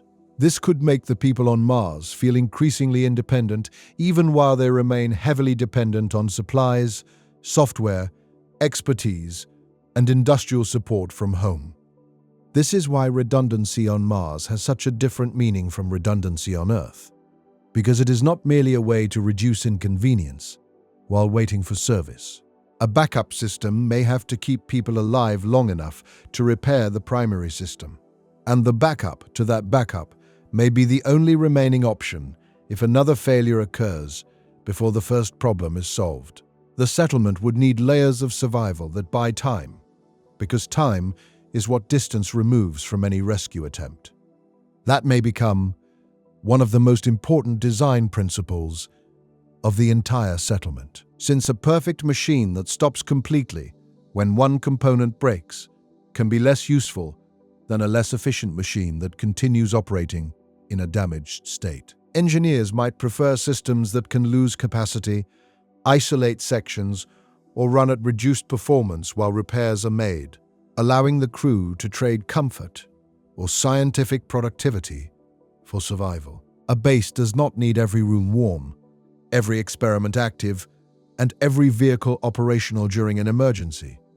It needs enough of the right systems to keep the people alive. The psychological effect of living with that possibility for months or years would be difficult to reproduce fully on Earth, because training can simulate isolation without making the consequences permanent. During an exercise, everyone knows that a door eventually opens and the simulation ends. While on Mars, the crew would wake each morning in the same remote place, knowing that the nearest planet with hospitals, factories, families, and millions of potential helpers is still far beyond immediate reach. The emergency may never come, but the knowledge that rescue is impossible on short timescales remains part of the background of ordinary life. Still, that confidence would depend heavily on the relationships between the people inside the base, because every emergency concentrates responsibility into the same small group that also eats together, works together, rests together, and sees one another every day. A disagreement that might be easy to escape on Earth can follow the crew from the workshop to the dining area and back into the control room, while unresolved tension can eventually affect the trust required during a serious problem. The technical independence of the settlement, therefore, cannot be separated from the social stability of the people maintaining it. This becomes more important as mission control moves psychologically farther away, because the crew cannot rely on Earth to settle every disagreement or make every difficult decision for them. Advice can arrive, commanders can consult with ground teams, and formal mission rules can still matter. Yet many moments will unfold too quickly or too personally for an outside authority to understand completely. The people living on Mars would gradually become a small community with its own routines. Pressures, conflicts, private jokes, habits, and unspoken rules, even if they continue thinking of themselves as part of a mission run from Earth. The same isolation that makes rescue impossible can therefore reshape the crew long before any actual emergency occurs, because distance changes how people depend on one another. The engineer fixing a pump is also the person who may help during a medical crisis. The doctor may assist with an electrical repair. The commander may spend hours cleaning a greenhouse, and the scientist collecting samples outside may later become the person someone else trusts during a difficult decision. Roles remain important, but survival makes every relationship overlap. Over time, this may make the crew rely even more heavily on one another for the kind of immediate human contact Earth cannot provide, which is why compatibility becomes more than a question of whether people get along during training. They have to tolerate one another under boredom, fatigue, frustration, grief, repetitive routines, equipment failures, and long periods when there is nowhere else to go, while still preserving enough trust to act quickly together during an emergency. A technically brilliant crew that cannot live together may be less safe than a slightly less exceptional group that can remain stable for years.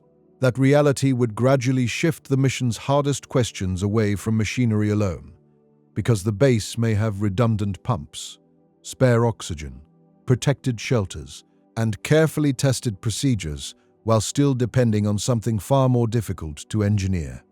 The ability of a handful of people to remain functional together in a place where they cannot leave one another and cannot be replaced quickly. And once the crew understands that no rescue team is coming to take over when things become difficult, the question becomes not only whether they can keep the machines alive, but whether the same small group of people can keep living and working together long enough to make survival possible. That challenge would begin quietly, because the earliest days on Mars would be filled with enough work, novelty, and adrenaline to keep everyone focused on immediate tasks. But once routines settle into place, the crew would start living inside the same limited rooms, with the same voices, habits, personalities, and frustrations repeating day after day. On Earth, even people who work closely together can leave at the end of a shift, walk outside, visit friends, spend time alone, or simply disappear into a city for a few hours. While on Mars, there is no meaningful version of leaving the group. Every disagreement remains inside the habitat.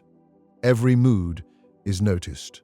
And every person has to return to the same shared environment after the argument, the difficult workday, or the moment when they would rather not see anyone at all.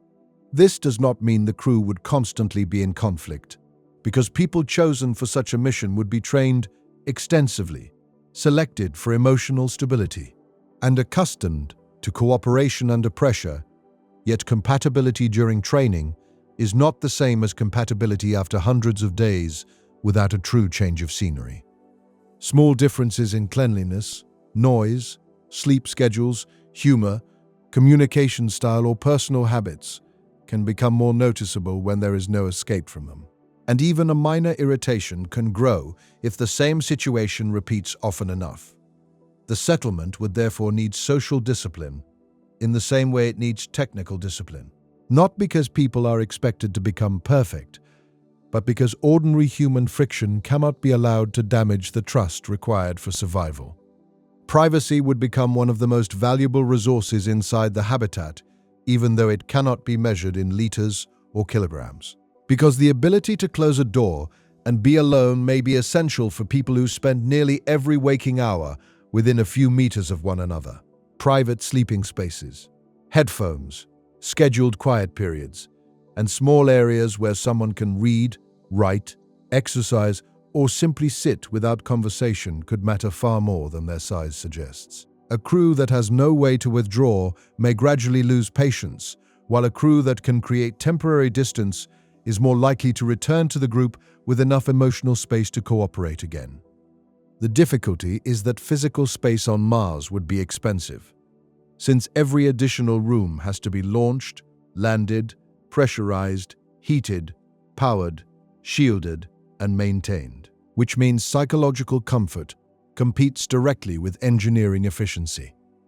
A very compact base may save mass and energy, while making years of confinement much harder to tolerate. So the architecture would need to create the feeling of separation without wasting enormous amounts of volume.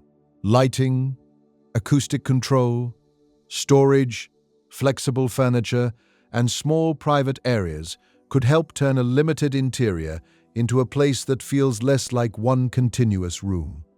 Routine would serve a similar purpose. because a predictable structure can make a long mission feel manageable, with regular periods for work, exercise, meals, maintenance, recreation, communication, and sleep. The crew would need enough structure to prevent days from dissolving into one another, yet too much repetition could create a different problem, as every week begins to feel identical. Scientific projects, surface excursions, shared meals, celebrations, personal hobbies, and small changes in schedule could help divide time into meaningful sections, giving the mission a rhythm that feels more human than simply counting the number of Martian days remaining. Monotony may become especially strange because Mars is visually extraordinary but emotionally repetitive when viewed from the same settlement for months, and the crew could eventually stop reacting to a landscape that once seemed impossible. The same ridges, rocks, dust, and sky would remain outside the windows, while the interior sounds, smells, and lighting become so familiar that even a small change feels noticeable. A person could be living through one of the greatest adventures in human history and still feel bored with breakfast, tired of the same corridor, or frustrated by a conversation they have already had many times before. Contact with Earth could relieve some of that isolation while also making it more obvious, because messages from family and friends would continue arriving, but never in real time.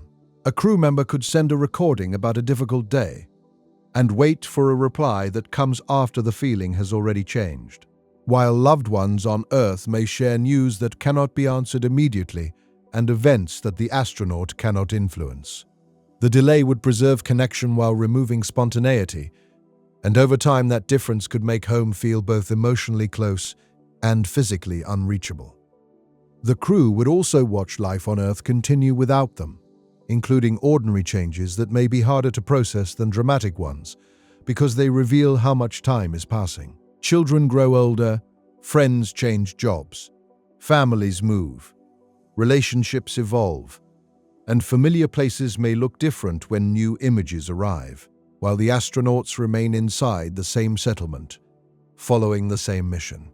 Their lives are still moving forward, but along a narrow path defined by the base, while millions of separate lives continue changing on Earth beyond their control. Grief would make that distance especially painful, because someone may lose a parent, partner, friend, or other loved one, while being physically unable to return home, and no amount of training can change the fact that the person is still on another planet when the news arrives. The mission would need psychological support for moments like this, including private communication, counseling from Earth, reduced workload when possible, and enough flexibility that grief does not have to fit neatly into an engineering schedule. The other crew members would become the immediate support system, which is another reason the relationships inside the base matter far beyond simple professional compatibility. Over time, those relationships could begin to resemble family even when personalities do not always match, because the crew would share illness, repairs, fear, routine, celebration, frustration, and moments of relief that nobody else has experienced in quite the same way. This bond could become one of the mission's greatest strengths, since people are more willing to trust and protect those with whom they share a deep history. But it could also make conflict more emotionally complicated when there is no clear separation between work and personal life. An argument in the workshop does not disappear when the shift ends if the same people are sitting together at dinner an hour later. Disagreements would therefore need ways to be resolved before they harden into permanent divisions, and that may involve formal procedures as well as ordinary conversation. Scheduled discussions, private mediation, psychological support from Earth, and clear rules for safety decisions could help, while the crew would still need enough freedom to express frustration without every disagreement becoming a mission-level problem. Suppressing conflict completely would be unrealistic, so the real goal would be to keep it from damaging trust, communication, and the willingness to rely on one another during moments when hesitation could be dangerous. Leadership would matter here because the commander is not only responsible for technical decisions, but for helping maintain a team that can continue making good decisions together. Authority may need to become very clear during an emergency, yet daily life cannot function well if every small issue becomes a command problem. So leadership would have to shift between direction and shared responsibility. The strongest crew may be one where people understand when to follow quickly, when to challenge an idea, and when to let another person lead because that individual understands the immediate problem best. Sleep would influence nearly everything because a tired crew is more likely to miscommunicate, overlook details, become impatient, and make mistakes, while the habitat is full of machinery, schedules, alarms, and responsibilities that can interrupt rest. Mars has a day only slightly longer than Earth's, which helps compared with more extreme environments. But the crew would still need careful lighting, quiet periods, and routines that prevent poor sleep from slowly becoming normal. One bad night can be recovered from, while months of poor rest can change judgment and mood in ways that are difficult to recognize from inside the problem. Exercise, films, books, music, games, creative projects, and personal hobbies could provide another kind of protection by giving people experiences that are not directly connected to Mars. Shared meals or small celebrations could mark birthdays, holidays, mission milestones, and successful repairs, giving the crew reasons to separate one week from another and reminding them that life inside the habitat is not only maintenance and survival. These details may seem minor compared with rockets, radiation, and life support.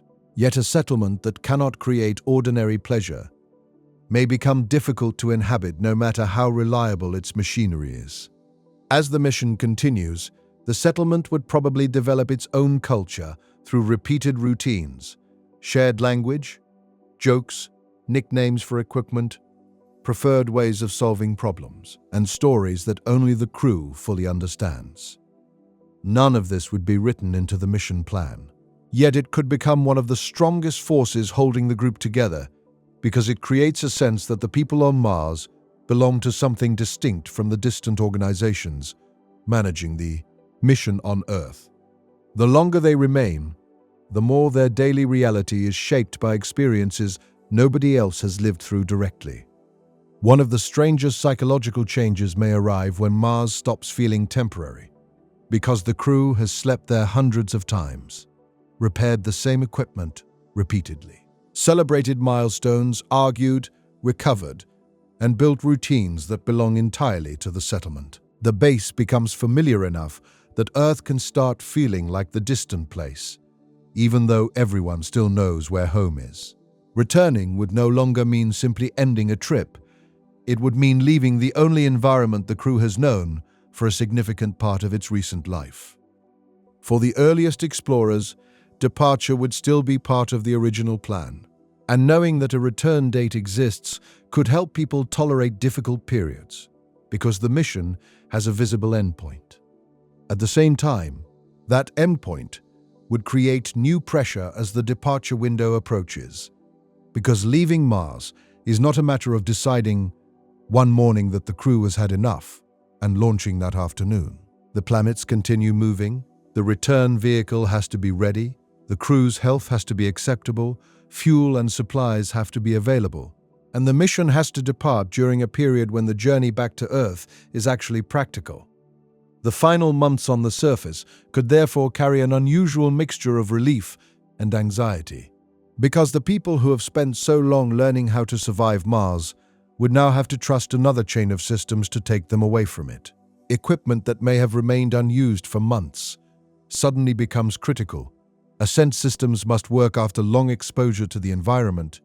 Return supplies need verification, and every crew member has to prepare physically and psychologically for another long interplanetary journey.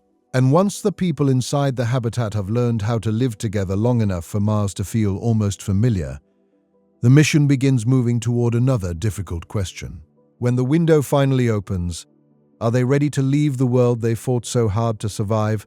and trust another spacecraft to carry them home. Returning from Mars would not begin on the day of launch, because the decision to leave would have been shaping the mission for months, possibly years before the crew ever touched the surface.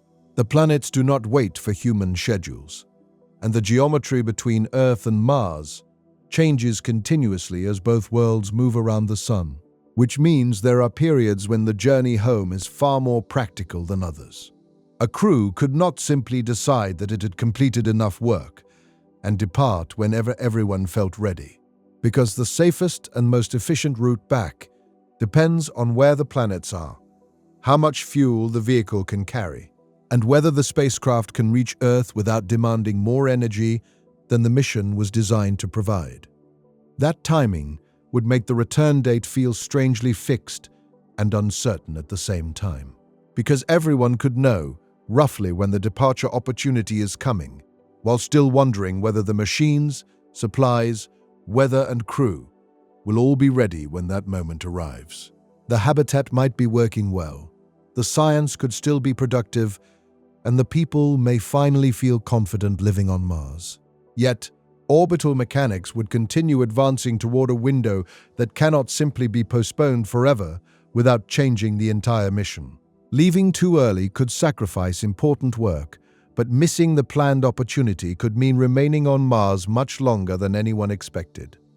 The vehicle that takes the crew away from the surface would therefore become one of the most closely watched machines in the settlement, especially if it has been sitting on Mars through months of dust, cold, radiation, and temperature changes without performing the job for which it was built. Engines that worked perfectly during testing on Earth would need to start after a long period of inactivity. Valves would have to open correctly, batteries and electronics would have to remain healthy. Navigation systems would need reliable data, and the structure itself would have to endure another launch after surviving the journey to Mars and the environment on the surface. A return plan is only as real as the machine that can actually lift the crew away. Fuel would make that problem even more interesting, because lifting people from Mars requires a substantial amount of propellant, and carrying every kilogram of it from Earth would add enormous mass to the mission. A more ambitious settlement could try to produce part of that fuel locally using Martian resources, turning carbon dioxide from the atmosphere and water from local ice into useful propellants through chemical processing. If such a system works reliably, the return journey becomes less dependent on transporting everything across interplanetary space. But it also creates a new kind of countdown, in which the crew may spend months watching tanks slowly fill and knowing that the ability to leave depends on machinery continuing to operate. A fuel production plant would therefore be treated almost like life support equipment, because a failure might not threaten anyone immediately, while still changing the future of the mission. A broken compressor, contaminated water source, damaged power system, or processing fault could reduce production enough that the return vehicle is not ready when the departure window arrives, forcing engineers to decide whether repairs can restore the schedule or whether the crew must remain longer. The danger would be quiet, because everyone could still be safe inside the habitat, while the possibility of leaving gradually slips farther away. For that reason, a cautious mission would probably want the return propellant produced well before the crew reaches the surface, allowing months of reserve time if something goes wrong, and giving Earth time to verify that the system is stable. This would also change the emotional meaning of the landing, because the astronauts could know that somewhere nearby sits the fuel that will eventually carry them home, already waiting before they take their first step onto Mars. The return would still be distant, but the path back would exist physically from the beginning, rather than depending entirely on work that must happen after arrival. As departure approaches, attention would shift towards systems that may have received relatively little daily use during the surface stay, because equipment designed for ascent and interplanetary travel suddenly becomes more important than the habitat where everyone has been living. Engineers would inspect propulsion, guidance, life support, communications, thermal control, docking equipment, and power systems with a level of caution that reflects how little room there is for error once the crew leaves the ground. A malfunction discovered inside the habitat can often be repaired while everyone remains in a protected environment. But a serious failure during ascent gives the crew far fewer options. The people themselves would need to be ready as well, because months or years in reduced Martian gravity could change strength, balance, cardiovascular performance, and the way the body responds when exposed again to higher acceleration. Exercise throughout the mission would reduce some of those effects. Yet the crew might still leave Mars physically different from the people who landed there. Medical evaluations would therefore become part of the departure decision, not simply to confirm that everyone is alive and stable, but to determine whether each person can tolerate launch, the long journey through space, and eventually the return to Earth's much stronger gravity. Before any of that can happen, however, the crew must leave the settlement that protected them, and this could be emotionally stranger than the mission planners expect. The habitat would have become familiar through repetition, filled with personal objects, repairs, memories, routines, and marks left by daily life. So closing the final hatch may feel less like leaving a laboratory and more like walking away from a home that nobody knows when they will see again. Some equipment may remain powered, some experiments may continue automatically, and cameras could keep sending images after the crew departs, leaving the base behind as a silent structure, waiting for whoever comes after. If another crew is scheduled to arrive later, the departing astronauts would also be responsible for leaving the settlement in a condition that someone else can inherit, which means the final weeks would involve far more than packing personal items and checking the return vehicle.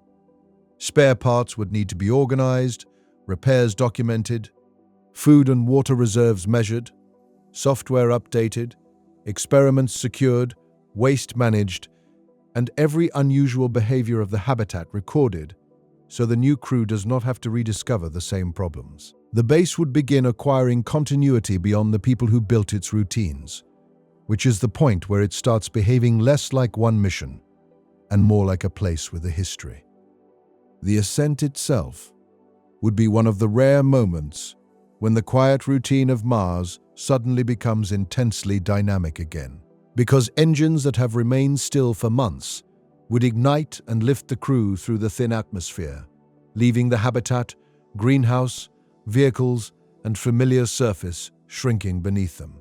The first minutes would carry more risk than many entire weeks on the ground, yet there would be little the crew could do beyond monitoring systems and trusting the work performed long before ignition. Mars would fall away quickly, turning from the landscape outside the windows into a planet beneath the spacecraft. Depending on the mission design, the ascent vehicle might meet another spacecraft already waiting in Mars orbit, which would require a precise rendezvous before the crew can begin the interplanetary journey home. Docking would add another chain of operations in which navigation, communications, propulsion, and mechanical systems all need to cooperate, because reaching orbit is not enough if the vehicle carrying the crew cannot connect with the ship that has the supplies, shielding, and propulsion required for the trip to Earth. Once the connection is secure, the small ascent craft may have completed its entire purpose, having carried the crew only from the surface to the spacecraft that will take them much farther. The return journey would then reverse the direction of the original adventure, without truly repeating it, because the crew is no longer approaching the unknown, but moving toward a world everyone already knows intimately. Mars would shrink behind them, while Earth slowly grows ahead. Yet the astronauts would still spend months in a confined spacecraft managing radiation, exercise, life support, maintenance, and delayed communication. The difference is psychological, because every day now reduces the distance to home rather than increasing it, even though home remains far beyond anything the crew can see, as more than a bright point for much of the journey. For some future astronauts, that may raise a more complicated question about whether returning should always be the goal at all. because the cost, risk, and infrastructure required to send people back to Earth are enormous, while a growing settlement could eventually support residents who intend to remain for much longer periods. Early missions would almost certainly be designed around return, because experience is limited and every crew needs a realistic path home. But as habitats expand and local resources become more reliable, the idea of Mars as a temporary workplace begins to weaken. A settlement with dependable water extraction, larger food production, strong radiation shielding, medical capability, repair workshops, power reserves, and regular cargo deliveries would still be vulnerable, yet it might support people for far longer than the earliest missions. Some residents could remain through several crew rotations, building expertise that never leaves the planet and helping new arrivals adapt, which would make the base more stable, while changing the social structure from a sequence of isolated expeditions into a continuing community. That would also change the meaning of the return vehicle, because it would no longer represent the automatic ending of everyone's time on Mars, but one option among several, used by people whose assignments are complete, whose health requires Earth, or who simply choose to go home. Others might watch the same launch from the surface and then return to the habitat afterward, knowing that their own departure is scheduled years later, or perhaps not yet scheduled at all. The moment humans begin making different choices about when to leave, Mars stops behaving like a destination visited by one crew at a time. Even then, no one would be truly independent of Earth, because the settlement would still rely on technology, specialized medicine, electronics, tools, scientific knowledge, and an industrial system far larger than anything available on Mars. But dependence does not prevent permanence. Cities on Earth depend on distant farms, power networks, factories, and trade without being temporary, and a mature Mars settlement could slowly develop a similar relationship across a much greater distance, remaining connected to Earth while becoming a place where daily life continues, whether or not a particular spacecraft arrives or departs. This is why the question of leaving Mars eventually becomes larger than one crew's return schedule, because every successful mission leaves behind knowledge, infrastructure, repaired systems, mapped terrain, stored supplies, and a clearer understanding of what the planet demands from the people who live there. The earliest astronauts would arrive as visitors with a carefully planned path home, but each group could make it slightly easier for the people after them to stay longer, depend less on imported resources, and treat the settlement as something that belongs to the future rather than to one mission. And once leaving Mars is no longer the automatic final step for everyone who lands there, the base begins crossing a quiet boundary from a temporary outpost into something far more difficult to build and far more important to understand. A place where human life is expected to continue even after the original mission is over. That change would not happen with a ceremony or a single declaration, because permanence on Mars would arrive gradually through ordinary decisions that become harder to reverse. A second habitat might be connected to the first. A larger power system could be installed. A greenhouse could expand beyond experimental crops. And storage rooms might begin holding supplies intended not for the current crew, but for people who have not yet left Earth. The settlement would slowly stop being designed only around survival until the planned departure date, and begin being designed around the possibility that somebody will still be living there years later. The most important sign of that transition would be redundancy on a larger scale, because a temporary mission can tolerate dependence on a limited number of critical systems as long as every failure is planned around a known return schedule, while a permanent community needs alternatives that can survive the loss of whole sections of infrastructure. Separate power sources, multiple water processing lines, independent living spaces, backup communications, extra medical capacity, and more than one route between important parts of the base would allow Mars to absorb accidents without forcing everyone to abandon the settlement. Power would sit at the center of nearly all of this expansion, because every new room, greenhouse, workshop, vehicle, laboratory, and life support system increases the amount of energy the settlement must produce continuously. Solar power could remain valuable, especially across large fields where panels can be repaired or replaced gradually. But dust, seasonal changes, and the long Martian night still create limits that become more important as the population grows. Nuclear systems could provide steadier output, while energy storage would be needed to bridge interruptions, turning the power network into something closer to the electrical infrastructure of a small town than the compact system of an expedition. Once enough energy is available, Mars begins offering more possibilities for local industry, because power can drive machines that extract water, process atmospheric gases, manufacture structural materials, recycle waste, and produce some of the chemicals the settlement would otherwise import from Earth. At first, these processes would be small and inefficient compared with terrestrial factories. But even modest local production could change the economics of survival by replacing heavy cargo with equipment that uses material already present on the planet. The more mass Mars can provide for itself, the less every expansion has to begin inside a rocket launched from Earth. Construction would probably become one of the clearest examples of that shift, because the earliest habitats may arrive largely complete, while later structures could use local regolith for shielding. Foundations, bricks, concrete-like materials, or other forms of bulk construction.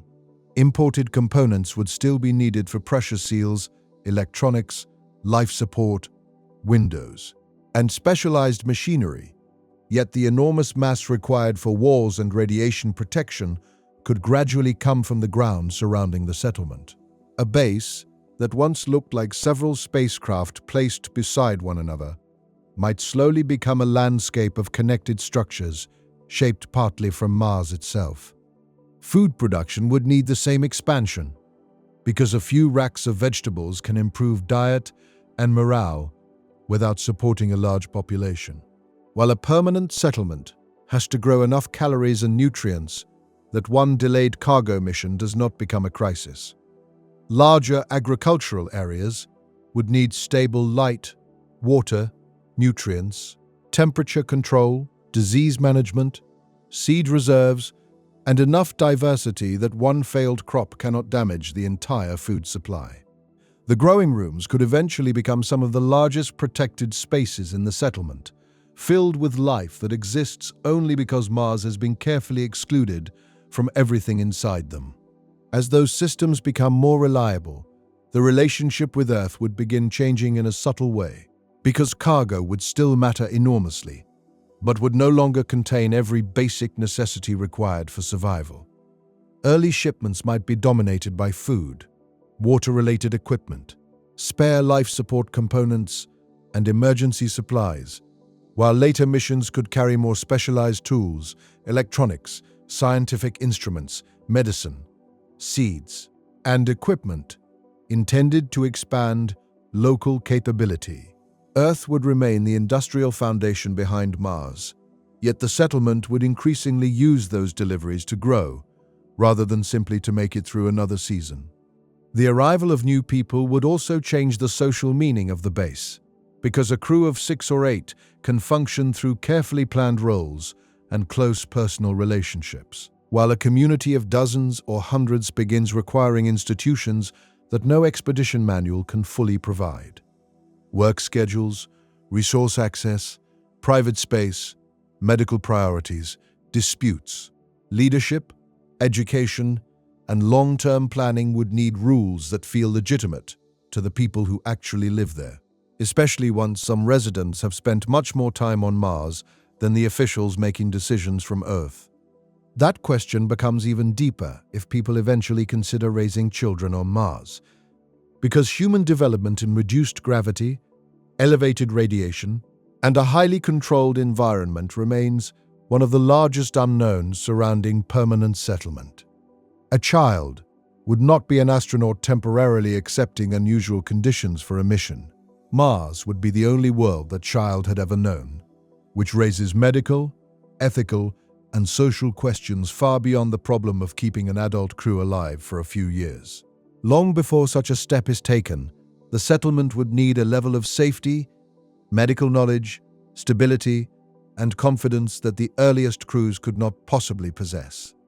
Even before that future, the settlement would accumulate history simply by surviving, because the first airlock, the first greenhouse, the first repair workshop, and the first habitat might remain in use long after newer structures are built around them. Places that began as purely functional rooms could acquire stories, traditions, and emotional meaning, while old equipment might be preserved not because it is still useful, but because it marks the period when the settlement was fragile enough that every working machine mattered. A community creates history, almost accidentally, and Mars would be no different once people remain long enough for the past to exist there. The outside environment would remain almost exactly as hostile as it was on the day of the first landing, because no amount of successful engineering changes the fact that the atmosphere is unbreathable, the pressure is too low, the radiation is elevated, the water is inaccessible without processing, and the temperature can be severe. Every expansion would therefore add more systems that must continue working, which means a larger settlement is not automatically safer, simply because it contains more people and equipment. Growth creates resilience when systems are independent and repairable, but it can also create new dependencies that become difficult to see until something fails. This is why the dream of transforming Mars itself would be far more distant than the dream of building protected settlements on its surface, because changing an entire planet requires scales of energy, material, atmosphere, and time that make even a large colony look small. For generations, perhaps far longer, human life on Mars would almost certainly remain enclosed inside artificial environments, rather than walking freely beneath an Earth-like sky. The settlement could become permanent long before the planet becomes comfortable, which means the true achievement would not be making Mars resemble Earth, but learning how to carry enough of Earth with us to survive without pretending the two worlds are the same.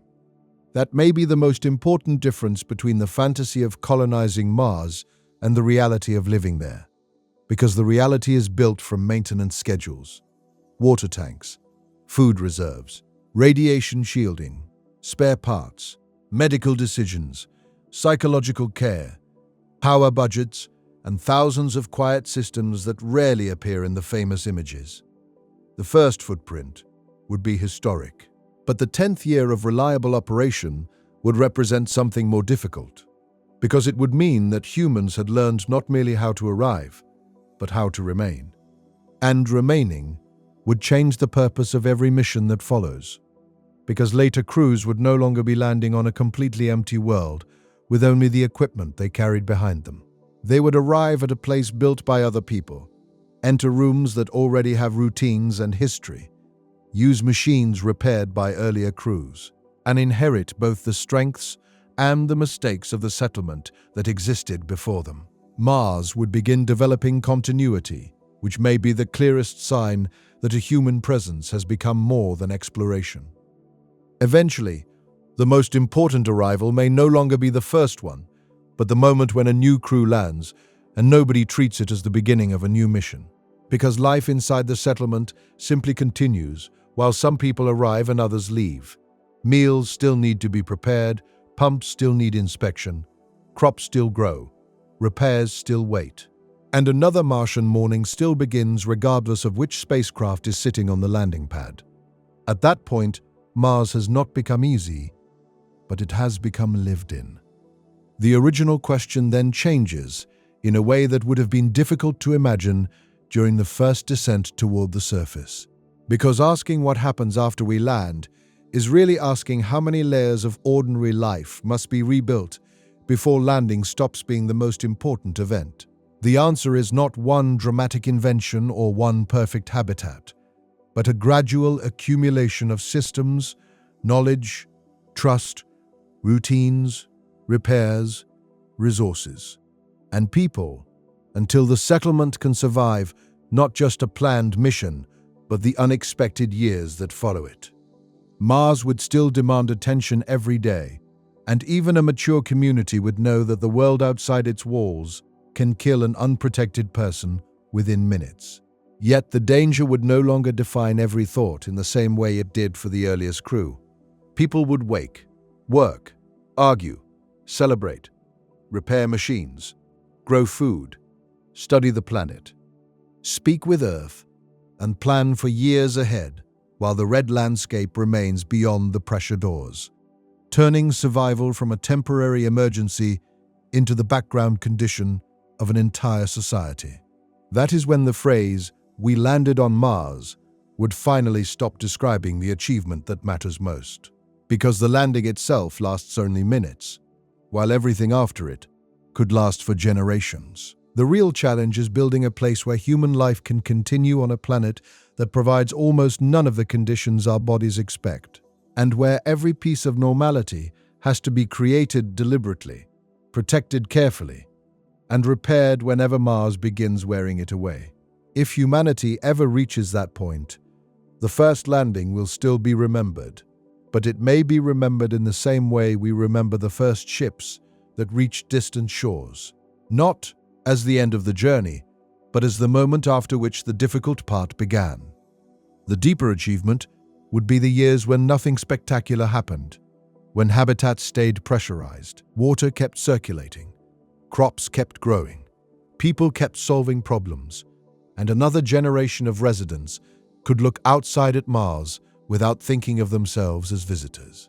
Because landing on Mars would prove that humans can reach another world, but staying there would prove something much harder, that we can build a small, fragile version of home in a place that was never meant to be one. Good night.